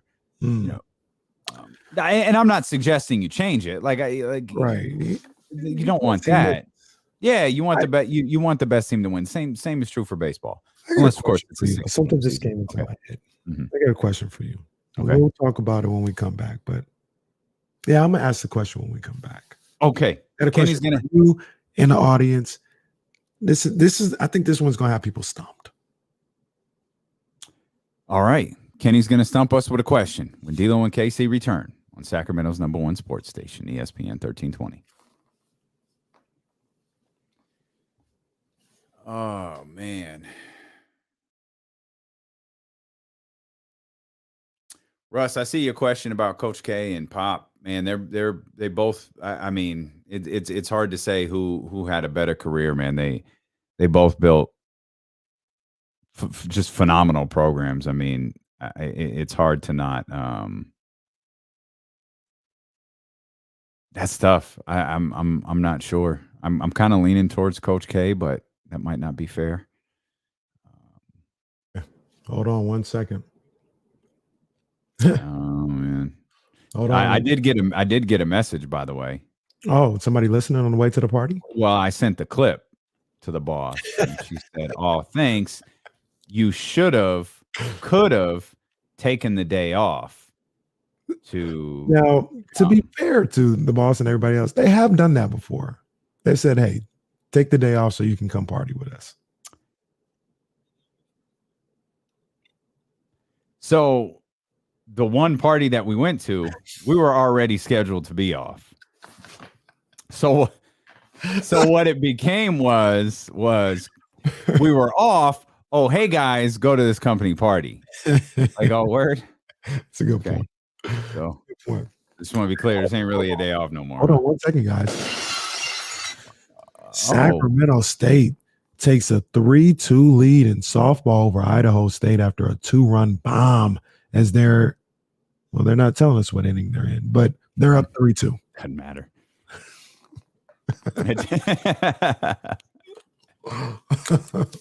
When you said Sac State, I was thinking about the story you said earlier. I was like, did they hire Mike Bibby? Kenny's lost his broken glass privileges. It's the top of the second. They show it now.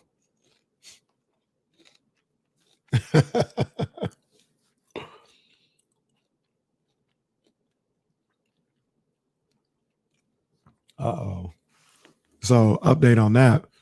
Sean Cunningham, multiple sources confirmed Sac State has held a first interview with Sacramento Kings legend Mike Bibby.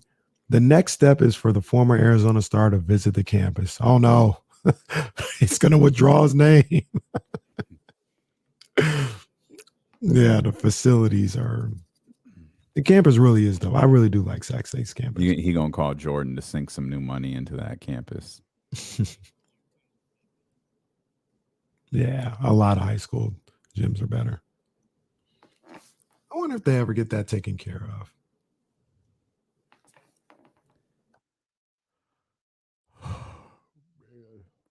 Sorry.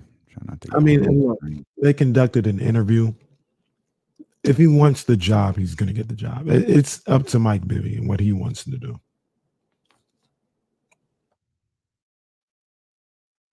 In my opinion.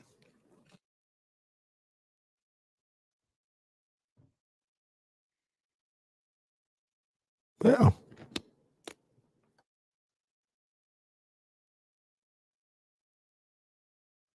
Oh, remind me to ask you a question. It's Friday. I'm going to ask this question about St. Peter's. I got to ask you a question about St. Peter's. St. Peter's. We're going to do Triple H here, too. Yep.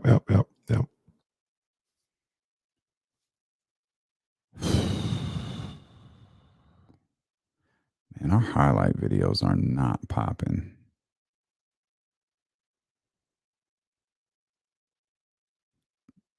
Yeah, I don't. Just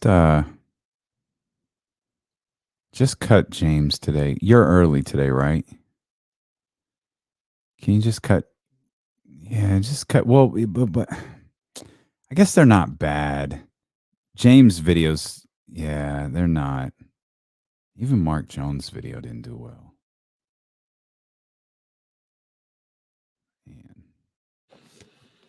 Man. Olivia's did good yesterday.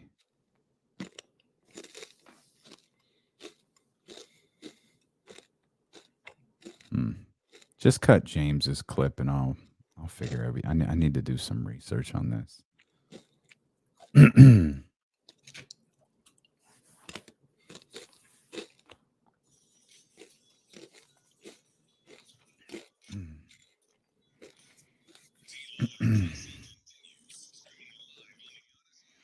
Steelo and KC brought to you by McQueen and the Violet Fog, the smoothest gin in the world, handcrafted in Brazil. Odyssey app, the best way to listen to us. Twitch, YouTube, that's the way to watch us. You can take part in the show there through the chatty house. You can also hit us on the phone lines, 916-349-1320. Kenny's going to hit us with a question here in just a heartbeat. Triple H announced on the Stephen A. Smith show today on ESPN Plus that he is in fact retired. As an active competitor in pro wrestling. He had a health scare that he went in depth with for the first time. I'm not 100% positive, but pretty close to it, that this was Triple H's first appearance since that heart attack. I don't think he's been on WWE TV. I don't think he's done anything on the network or anything like that. But an official retirement from Triple H announced he had a defibrillator in his heart, and it was pretty. He was in a pretty bad situation there. But Triple H is, you know, one of the founders of the Attitude Era, which is the, you know, string of wrestling that ages very, very poorly from like. You could argue it's probably late 1997 to maybe 2000. I don't know. I don't remember when WrestleMania 17 was, 2001. So I'd say late 1997 to 2001. And that's kind of where the Attitude Era came to an end. They still had elements of the Attitude Era, but things started to change a little bit in the years to follow. But Triple H is one of the like TV. Oh my God. They went to TNN. The forgotten era of TNN. God almighty. I think that's what I try to think about when I was out. I think it's then when they got off USA. Whenever they weren't on USA no more, I was gone. I went and did other things with my life for a little bit. It's like, hold on. This is just to be clear, TNN, the Nashville network. Like you want me to tune into the Nashville network. I don't know if you're gonna get me there, dog. Then they like rebranded it Spike TV. Man, I don't know, but your homeboy Dana White sure owes Vince McMahon a lot of thank yous, because it was the Ultimate Fighter, the reality show that came on after Raw. Something I learned, you know, over the last few years is Vince McMahon had to greenlight that. They came to him and said, "Are you okay if we put a UFC show on after wrestling?" And Vince was like, "I don't care. We're not the same thing. I think it's great." And, you know, what really propelled UFC's explosion was, one, the success of that first season of The Ultimate Fighter, and then the incredible success of the season finale of that season 1 of The Ultimate Fighter. And a lot of that was because it had the massive lead in at that time that was WWE Monday Night Raw. Triple H was always a big part of that. Yeah, I never knew. Triple H, we've discussed a number of different times. Like, I'm not like this huge Triple H fan, but that doesn't mean I don't like him. Like, I like him. I understand his importance to the history and the legacy of WWE and wrestling as a whole. And, you know, I actually saw the video of him talking to Stephen A. And you know, it was more than I expected, seeing him getting choked up at the, you know, the seriousness of when he got sick and had a stroke. And man, I guess it don't take much for me. It got me nostalgic about, man, Triple H. And Triple H is one of those guys too who I think about where, like, in wrestling terms, and like being a prospect, I feel like Triple H got it out the mud. Like he didn't come in with everything handed to him and expected to be this. It was Hunter Hearst Helmsley. Yeah. And he made that character work for him, and then, you know, pivoted and, you know, parlayed that into getting with Sean. Like my whole thing is like, it would be like he wasn't a first round pick. Like, he was a second round pick. Yeah, it's cool. He's got some stuff. Let's throw him out there and see what happens. And he parlayed that into being one of the greatest of all time. Yeah, and I think he gets a bad rap today because, you know, in the midst of his run where he was still ascending, he started dating Vince McMahon's daughter and ultimately married Vince McMahon's daughter. And now I feel like not everyone, a lot of people look at him differently, but they forget in the time that, you know, Triple H was one of those guys. He was like, if I think I'm creating a term here because I don't think this is such a thing. He was like the analytics guy's wrestler. Like he was big, strong. He was believable, but he put on really, really good matches. And people really started to sing his praises. Like, there was a build for him to kind of become the guy, and he did it in 99. And it got off to like a real sputtering start. It happened the day after SummerSlam, August of 99, and it was like sputtering and it was slow. And then they set up a match with Mick Foley, who wrestles as Cactus Jack. And they do this match. I'm pretty sure it's in the Garden at the Royal Rumble 2000. And that was the moment where it's like, this dude's legit. That's the moment that he needed, because he got like in that, like he showed a level of toughness that he didn't necessarily have before. And that was kind of the moment to me that skyrocketed him. He's made there have been a lot of booking mistakes with Triple H along the way. The whole Booker T thing from WrestleMania 19 was a disaster. He kept the title at WrestleMania. Heels never, the one WrestleMania that ended with nobody leaving happy was a WrestleMania I was at. WrestleMania 2000, WrestleMania 16. Triple H beats The Rock. And it's like, dude, what? You had been building towards The Rock getting this moment.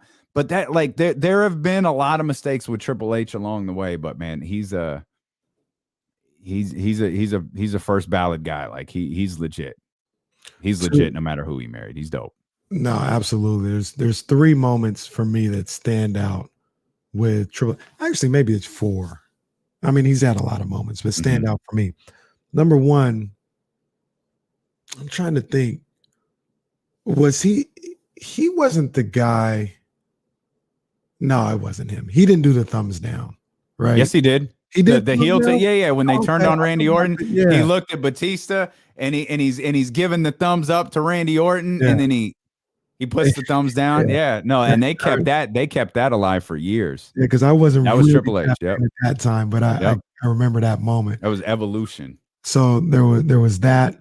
Another one was the great oversell of he's jumping off the top rope and catches a boot to the chin.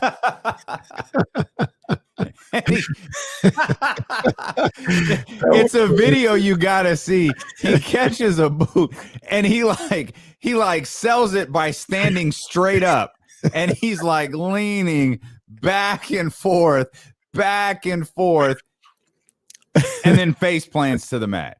It's such a hokey wrestling moment, but it's funny. Didn't he do that with the stunner? I feel like he might have done that with us, like an oversell with the stunner. I'm sure he did. It became a bit like probably from like 2001 on, like because The Rock started doing it. Who could oversell the stunner the most? Oh man, The Rock was. And it started like you'd start taking a swig of beer, you'd get a stunner, then you do the big spit take. Like, yeah, that was. I think Shane has the distinction of no, it was Triple H. Triple H takes this big swig of beer, gets Austin hits him with the stunner. He pops up, does the spit take. Triple H hits him with another stunner. He does a second spit take before finally going to the ground. Yeah, man. Trips, he was big on the oversell, man. I love his oversells. The other 2 ones are maybe not such a great moment, but just amazing, is when he tore his quad and continued kept working. I don't know how he did that. That's nuts. Well, and what everybody will remember about that, and it's the clip I posted on social media, is 8 months later, in the moment that he tore his quad, he's the biggest heel in the business. Like he is the bad guy. Comes back January at the Garden. And the crowd erupts for him. Like massive ovation, because they were just happy he was back. Right. Like regardless of what you were doing 8 months ago, we're just happy that you're back. And they'd been telling these little stories through vignettes. Like it was really good. Like that was a great moment. Again, there's a Katie Vick moment that some people know about that you never be able to shake that one. Oh, you don't know that one? No. Don't Google it. I'll just say that to everybody. It's probably it's wrestling at its worst. It's wrestling at its absolute worst. Then I mentioned the Booker T thing at WrestleMania 19, where I feel like he legitimately just buried Booker T forever. That sucks. Last thing this is just a random one. Maybe I'm the only one that remembers this. But have you ever seen this is like when people just do things on muscle memory. Have you seen the clip where he fake takes off a shirt? Yep. Yeah. Yeah. That's so stupid. It's so weird to watch. Like when you watch it, it's really weird. It's like, what is he doing? He's beating somebody up and he stops to take off a shirt that he is in fact not wearing. It's a really weird clip. JT, what's good, bro?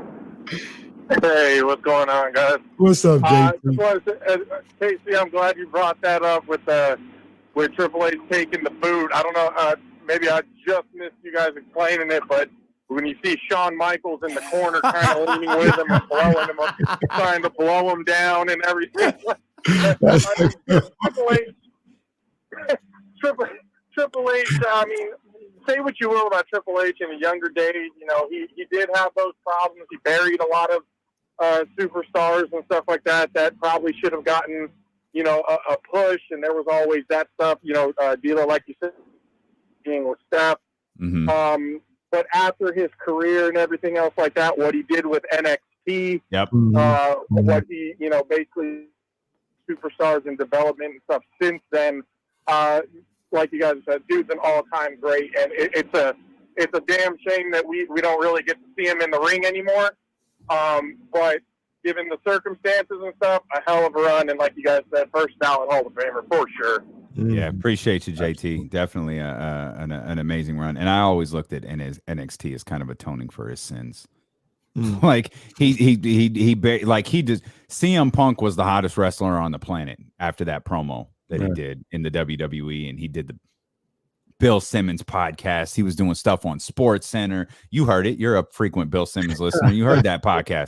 He was the biggest thing in wrestling in that moment. For reasons known to absolutely no one, Triple H interjects himself into the story, beats CM Punk, and just squashes the whole thing. And it's like, come on, man. And like you see those moments, but then again, as he starts to veer away from the business, you see him almost atoning for those sins by creating NXT and the next version of WWE Superstars. If you have the network or you have Peacock, his documentary, I think it's called Kingdom Come or something like that. It's one of the better WWE produced documentaries. It's really, really good. And then there's another one. It's a short one about it's like Triple H leading into a WrestleMania. That's all he goes to Rick Rubin's house, and I still am not quite clear why, but it's cool because he's wearing a bunch of different hats. It's pretty cool to see. Yeah, true. Like I said, I've never been a huge Triple H. Remember, I think one of our early discussions was, I don't know if I said he was better, but I said, maybe I did say he was better. I said Randy Orton was better than Triple H.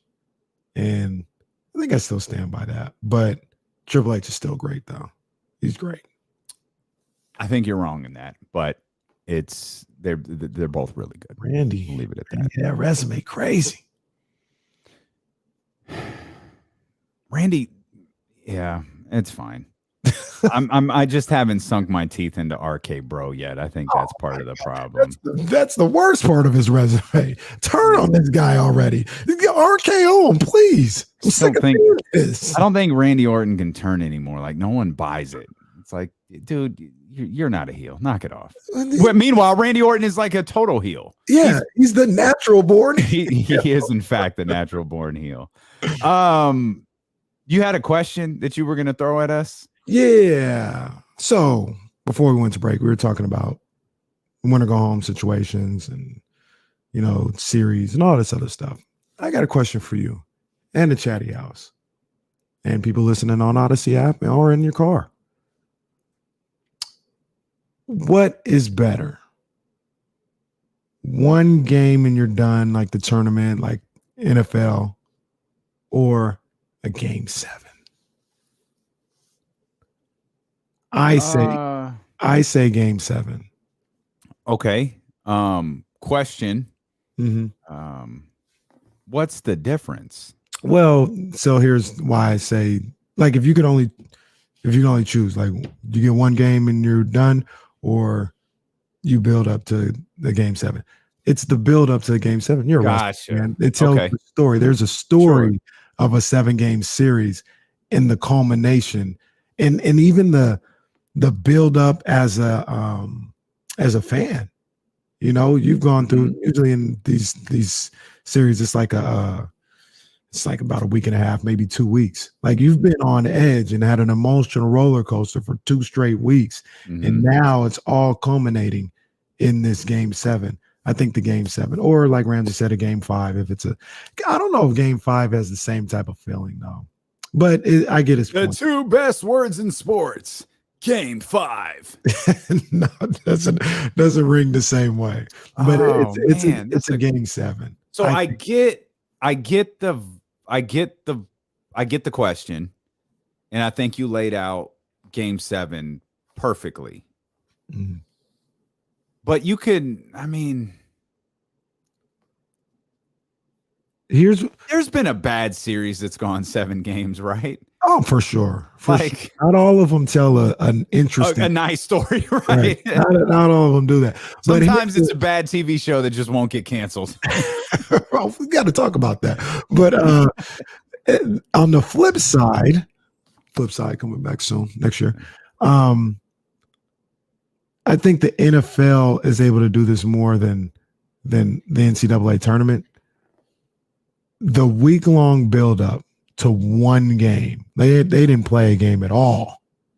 But like the NFC Championship game, I knew on Sunday the Niners were going to play the Rams, and starting Sunday night, the build-up to that following Sunday, I was a wreck.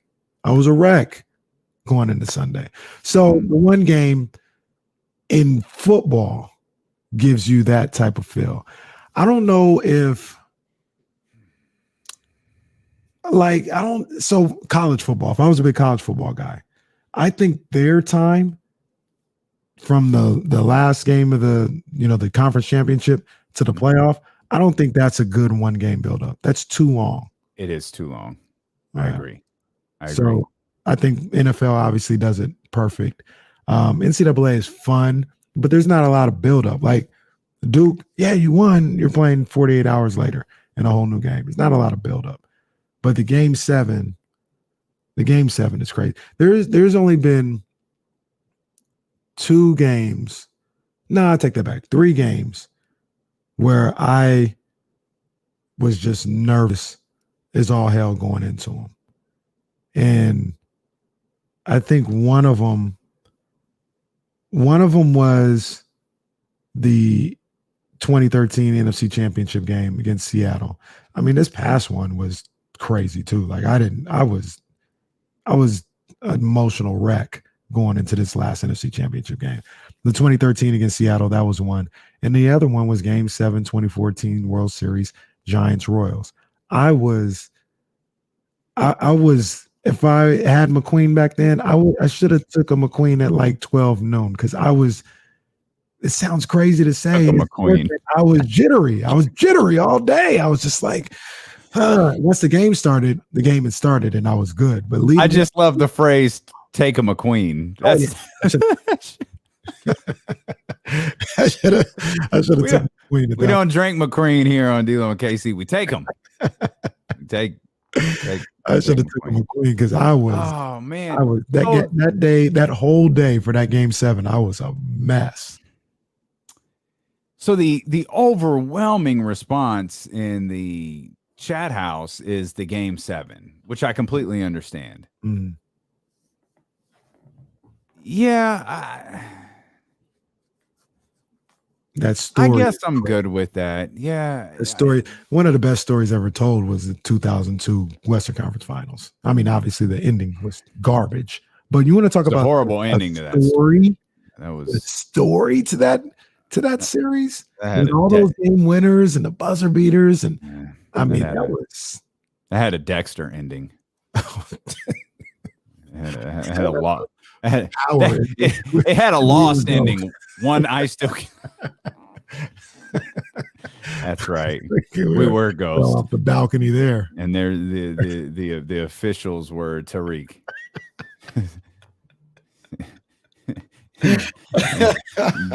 David Stern was Tasha. If you watch Power, this all makes complete sense to you. If you don't, trust me, it works. It works. Spot on. Yeah, I guess game 7 is the story. Yeah, I guess game 7. But I also think like, I mean, when you look at one and dones, it's really the tournament. And I mean, I don't know. Maybe this is taking it a step too far, and that's fine. If you want to call foul, I'll fall back. But like, what about like the Olympics and like the 100-meter dash? Right? It's not a series of races. Right. It's one. Like it's one and done. And there's buildup for 4 years. I know you've got the heats and those sort of different things, but like it's does that count as a one and done, or am I doing too much? It does. No, you're not. It does. But see, here's the missing component lately, at least actually lately we've had a little bit of it, but the rivalry, right? So the one for me back in the day was Michael Johnson and Maurice Green. Like Maurice Green was my dude, and I wanted to see him go up against Michael Johnson. So like, you would hear about trials and all this other stuff, like the USA track and field trials, not court trials, but you hear trials and stuff like that. I'm like, oh, I want to see this. And, for that 10 seconds, like we were locked in, that's some good stuff. So just in a regular Olympics, you're rooting for somebody, but there's not. Usain Bolt had a little bit of that. Well, you were rooting for Usain Bolt like you were rooting for Mike Tyson or Ronda Rousey during that stretch. You were just rooting for the continued. Oh yeah, I enjoyed the Rousey one. Like I absolutely enjoyed watching her beat women in the 15 seconds. Yeah, she was smacking them around. It was the Mike Tyson thing, and then absolutely. I guess it has to be Game 7 because sports, one of the greatest components to sports is the story. Like we used the Ronda Rousey example. She gets kicked in the head by Holly Holm. It's like, all right, the comeback story. Now that's the story. She gets ass whooped again. It's like now the movie's over. Like it's done. I'm gonna go watch something else. Like that's a wrap. Speaking to kind of go more so on your Olympic point, and I may be biased. I don't think I am though. Boxing. You're biased. Boxing, a big fight that is, promoted right or whatever. The build up to that moment, to the first ding ding, I think it's the anticipation. I think it's I miss big fights. Big yeah, sports. I miss caring about big fights. Like I used to love them. Yeah, I used to love them. Well, and I don't mean to open a wound here. No. But it wasn't like, I guess you have moments, and this is why 7 games, I guess, wins or Game 7, excuse me, is you have the story within the series.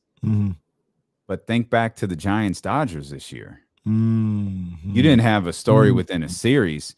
You had a story in a 162-game season that played itself out in a way that we had never seen in the history of Major League Baseball and led to that series. So, all right, Game 7 wins. Game 7, 2016 NBA Finals. The story of that series. Oh my God, it's one of my favorites for sure. One of my favorite series of all time. The final 2 minutes of that game is such a tremendous story. Like where guys, I'll never ever forget. I think it was. I don't remember if it was Steph or Clay, and it wasn't 2 minutes. I think it was more like 5, where no one was scoring. I can't remember if it was Steph or Clay, but everyone was tight, intense, and missing shots. And one of them takes a shot, and it looked like me on the playground, trying to will it, like you're just begging it to go in, like, come on. And it, obviously it misses. Kyrie's the only one who hit a shot, I think, in the entire fourth quarter. That's only a slight exaggeration. Free throw when he shattered his wrist. Broken, with the shattered wrist. Yeah. Healed really quickly. Aldrin has a good one. 2010 Lakers Celtics is like Dodgers. Yeah. I remember that game. Oh, game was intense. That's the one game, and people talk about a lot, where Kobe was a little unhinged. Like Kobe he felt the moment. He wanted the moment so bad. In that first half, he hit the side of the backboard like twice. Powell came to rescue him. Yep. Kobe and Ron. I want to thank my therapist. Crazy 3, yes. Ron with the greatest championship speech in history that night in Los Angeles. I was in Los Angeles that night. Wasn't at the game, but I was in LA when that. Could have got up and had a little drink. You didn't invite me over. You didn't invite me over to Hollywood Hills. You were upset. Yes, I was upset. Damn it! Because the Lakers won. Oh, that's right. You hold. I actually went for the Celtics that time. You know, it's odd. And well, that starting lineup still ain't lost the 7-game series to this day. To this day. Yo, hold on. I gotta check something before I bring this up because I saw something and I said, "Come on, man, this ain't true." So this, don't mind me. I'm trying to figure this out here. That's all right. We'll just talk amongst ourselves. Okay, so this was true. I'm not laughing. Kind of are. Did you see Ray Allen got fined? Ray Allen? Ray Allen got fined because he skipped out on jury duty to be at Kevin Garnett's.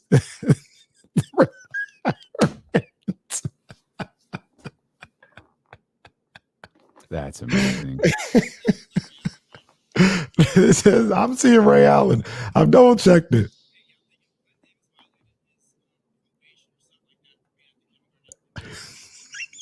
Well, the crazy thing is Glenn Davis wasn't even invited to the Kevin Garnett thing. Like he snuck in and took someone else's seat.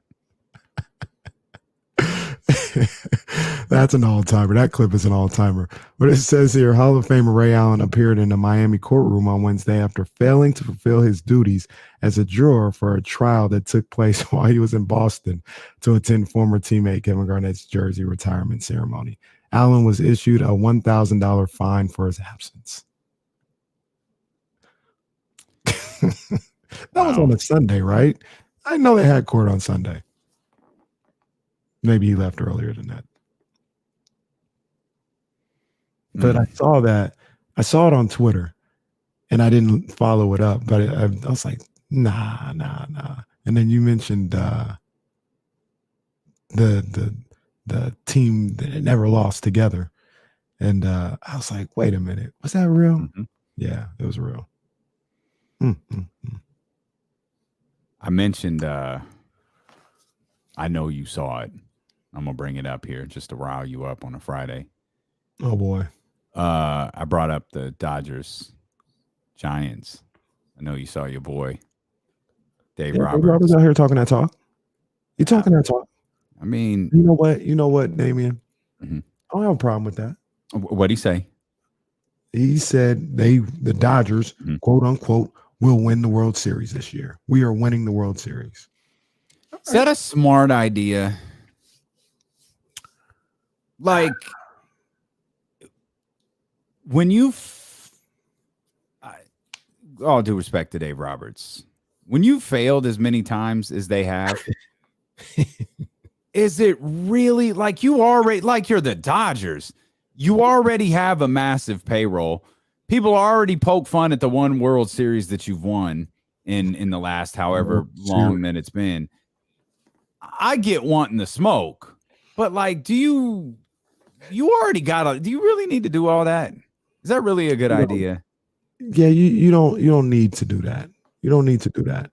But I also say this about David Roberts and the Dodgers. I mean, we know what it is. They're not playing to win the division. They're not playing to, just get into the dance and see what happens. They are at a position where whatever they do, if it's not winning the World Series, it's a failure. So don't play with words here. Like, we know what it is, Dave. And say we'll win.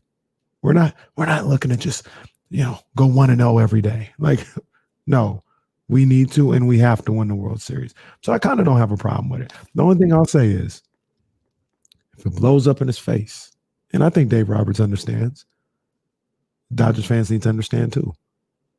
Are we coming with the memes? We coming with the quotes. Well, and that's what I'd want. We coming with the Kenny laughing as he's drinking McQueen. But wouldn't that be what your coach you would want from your coach? Like, yeah, we win in the World Series. That's our focus. That's our goal. I think that's the complete line. Like, isn't that what you want? Yeah, I'm good with it. It's just when you're the Dodgers, it's already so much heat right? Go back to our Triple H talk. There's already so much heat on you, just as the Dodgers. Then you've got this massive payroll with all of these free agents, and now it's like. But see, that's answering your question right there. There's already heat on you. If it's 95 degrees outside and you turn it up to 97, what that 2 degrees gonna do? It's already hot. That's it. Yeah. So you know, come on. Although I'm talking about come on. There's some questions with the Giants. I need to see them playing a real game. Why are you watching spring training? Why are you doing this? Because I'm trying to give, I'm getting the vibe up for, for baseball. But I gotta admit, Damien, I'm starting to think I don't think the Giants are going to win 107 games this year. Oh man, woo! Hold on, man. Let me get the. Wow, that's a hell of a revelation right there. 107 this year. Yeah, I mean, but I agree, and I appreciate the acknowledgement. Do you think the Dodgers are? So I don't think the Dodgers are either. I think the Dodgers are winning 100 games. I was going to say they might win 100 or 102. I think they're winning 100 plus this year. Not 106, but they're ready to go. They're ready to go. Giants, I gotta the bats. I know we got late night Lamont. I know we're gonna have Darren Ruff in there as the DH all the time. Brandon Belt, I like Brandon Belt a lot more than other people do. Brandon Crawford, can he follow up what he did last year at this point in his career? I don't know. Evan Longoria, I don't know. Joey Bart, what is he looking like? Mike Yastrzemski, what is he? Jock Peter, there's some question marks, and I would have liked 1 to 2 more bats with this team. I think they're going to pitch. I think that'll. However, but I would have liked 1 to 2 more bats. With the obvious exception of the late addition of Chris Bryant, didn't you have a lot of these same questions headed into last year? Like you didn't think this team was winning 106 or 107 last year. I said best case scenario last year, they're around 500 and they're fighting for the wild card, going into September. That was the best case scenario. They pitched at a super high clip. I think they'll be able to recreate that. Buster Posey played at a super high level that I wasn't expecting. Brandon Crawford played at a super high level that I wasn't expecting. And then you got late night Lamont, who I think is the real deal. I think he's going to come back and have the same season that he had last year. And that was a revelation. But Farhan just seems to be able to put together a team. And it's not always the way we like to see it. They're having the big boppers, but there's guys that are grinders. They know what they're doing. And then I can't forget about my mans. I can't forget about my guy, Gabe Kapler. Come on, of course, your guy. Come on, my guy, Gabe Kapler. Kenny hates coaches, loves managers. It's a wild thing. It's a wild thing. Hey Jesse, what do you know what games do you know what game we're going to when we wrap here? Are we going to St. Peter's and Purdue? Okay. Oh, that's what I've been asking about St. Peter's. So I was listening to Bomani Jones, and he was talking about St. Peter's obviously is not an HBCU, but in that area might be the closest thing to an HBCU with the enrollment. And he was like, I wonder what is the closest thing to an HBCU in everybody's respective areas, right? And I was like, I don't know if California has one. I don't think we have one. He mentioned on the show, he said Cal State Dominguez. Okay. And I understand. So I was talking to the Queen Bee. She said maybe San Jose State. Okay. Has that type of vibe. Legendary. Sure. Roddy says Long Beach State. That's another one that I thought about too. Okay. But none of them are like what I hear St. Peter's is, though. Okay, I want to make myself look like an. Isn't that in Jersey? Mm-hmm. Oh, okay. But it's like the Jersey. I don't want to say neighborhood school, but it's like yeah, something like that. Yeah. It's where the people who needed a ride home from practice go. It's that school. Jeez. Yeah, that's a tough one, man. I don't know what that one is out here, but I know that we're going to St. Peter's and Purdue here at the top of the hour. Go, Shaheen. Hey, man, go ahead and keep the party going. Yeah, man. I'm good with it going one more. Let's go Elite Eight. I'm good with it going one more. Yeah. Who would their matchup be? I don't have the bracket in front of me. I don't know if it'd be Kansas, UCLA, UNC winner. Okay. Mm-hmm. Okay. I think that'd be good. I'm good with it going one more.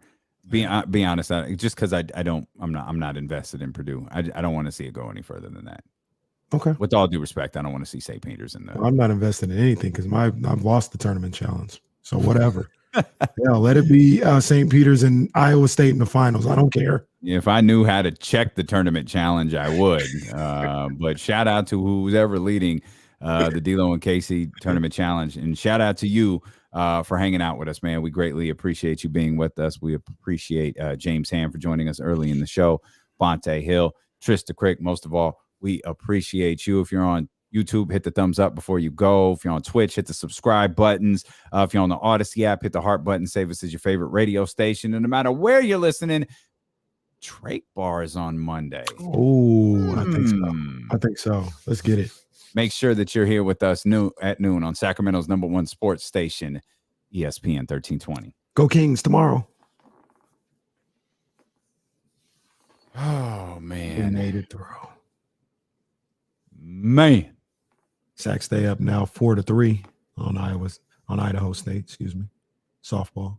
Man, that campus is wild. It is. It's a lot farther than I realized, though. Like it's deep into Malibu. Yeah. I thought it was a little closer to like LA, but yeah, that campus is crazy though. Yes, indeed, Bob. Time for the weekend, baby. Time for the weekend. We gotta cut some random promo.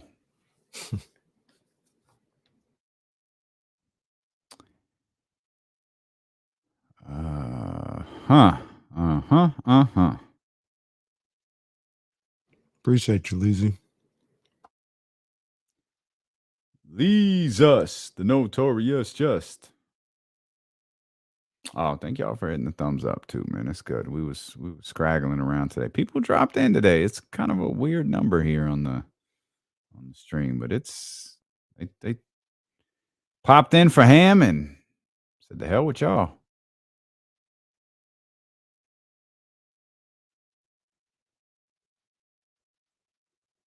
I like Dave Roberts, man. I do too.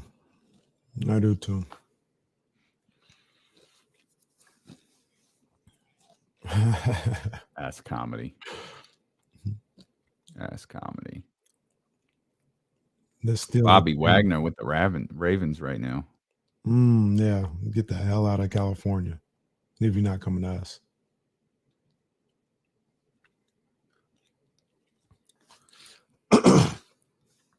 Did you see that they're gonna release the Mambacita Kobe 6s? I think they were.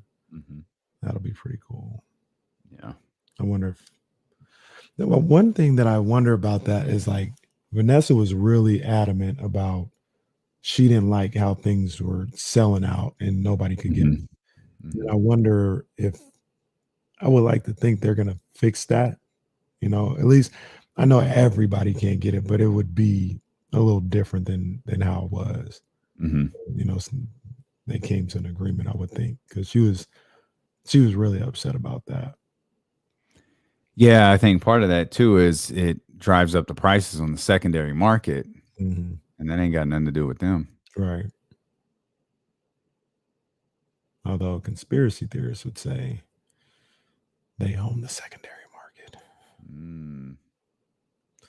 Have you heard that? StockX is in fact a Nike corporation. Well, I've heard something like that. Mike, I forgot exactly how it went, but I don't know if it was Nike. I think it was Foot Locker. I think they're like owned by Foot Locker or something like that. Essentially, all that money is coming back in. Could be a conspiracy theory. I don't know, but CON conspiracy.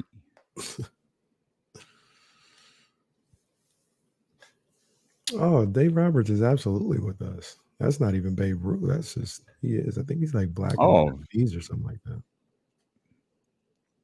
Yeah, no, he definitely is. Going for Air Max Day tomorrow. Yeah, I think so. I mean, I got a baseball game, so I don't know if I'm gonna be out and about to be seeing them. I ain't wearing my Air Maxes to the game because you never know. I might have to get out on the field and warm people up and all this other stuff. So I'll be wearing beaters for those games. But I got some on right now. You got Air Maxes on right now? Yeah, I got the De'Aaron Fox joints. Those are hot.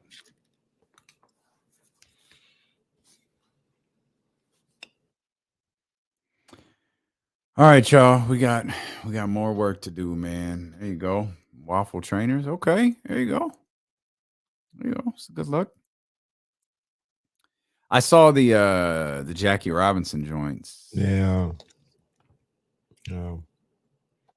Yeah, saw that. All right, man. Love y'all. Have a great weekend. Appreciate you as always. And do what Rob W says. Have a great weekend. We'll see you at noon.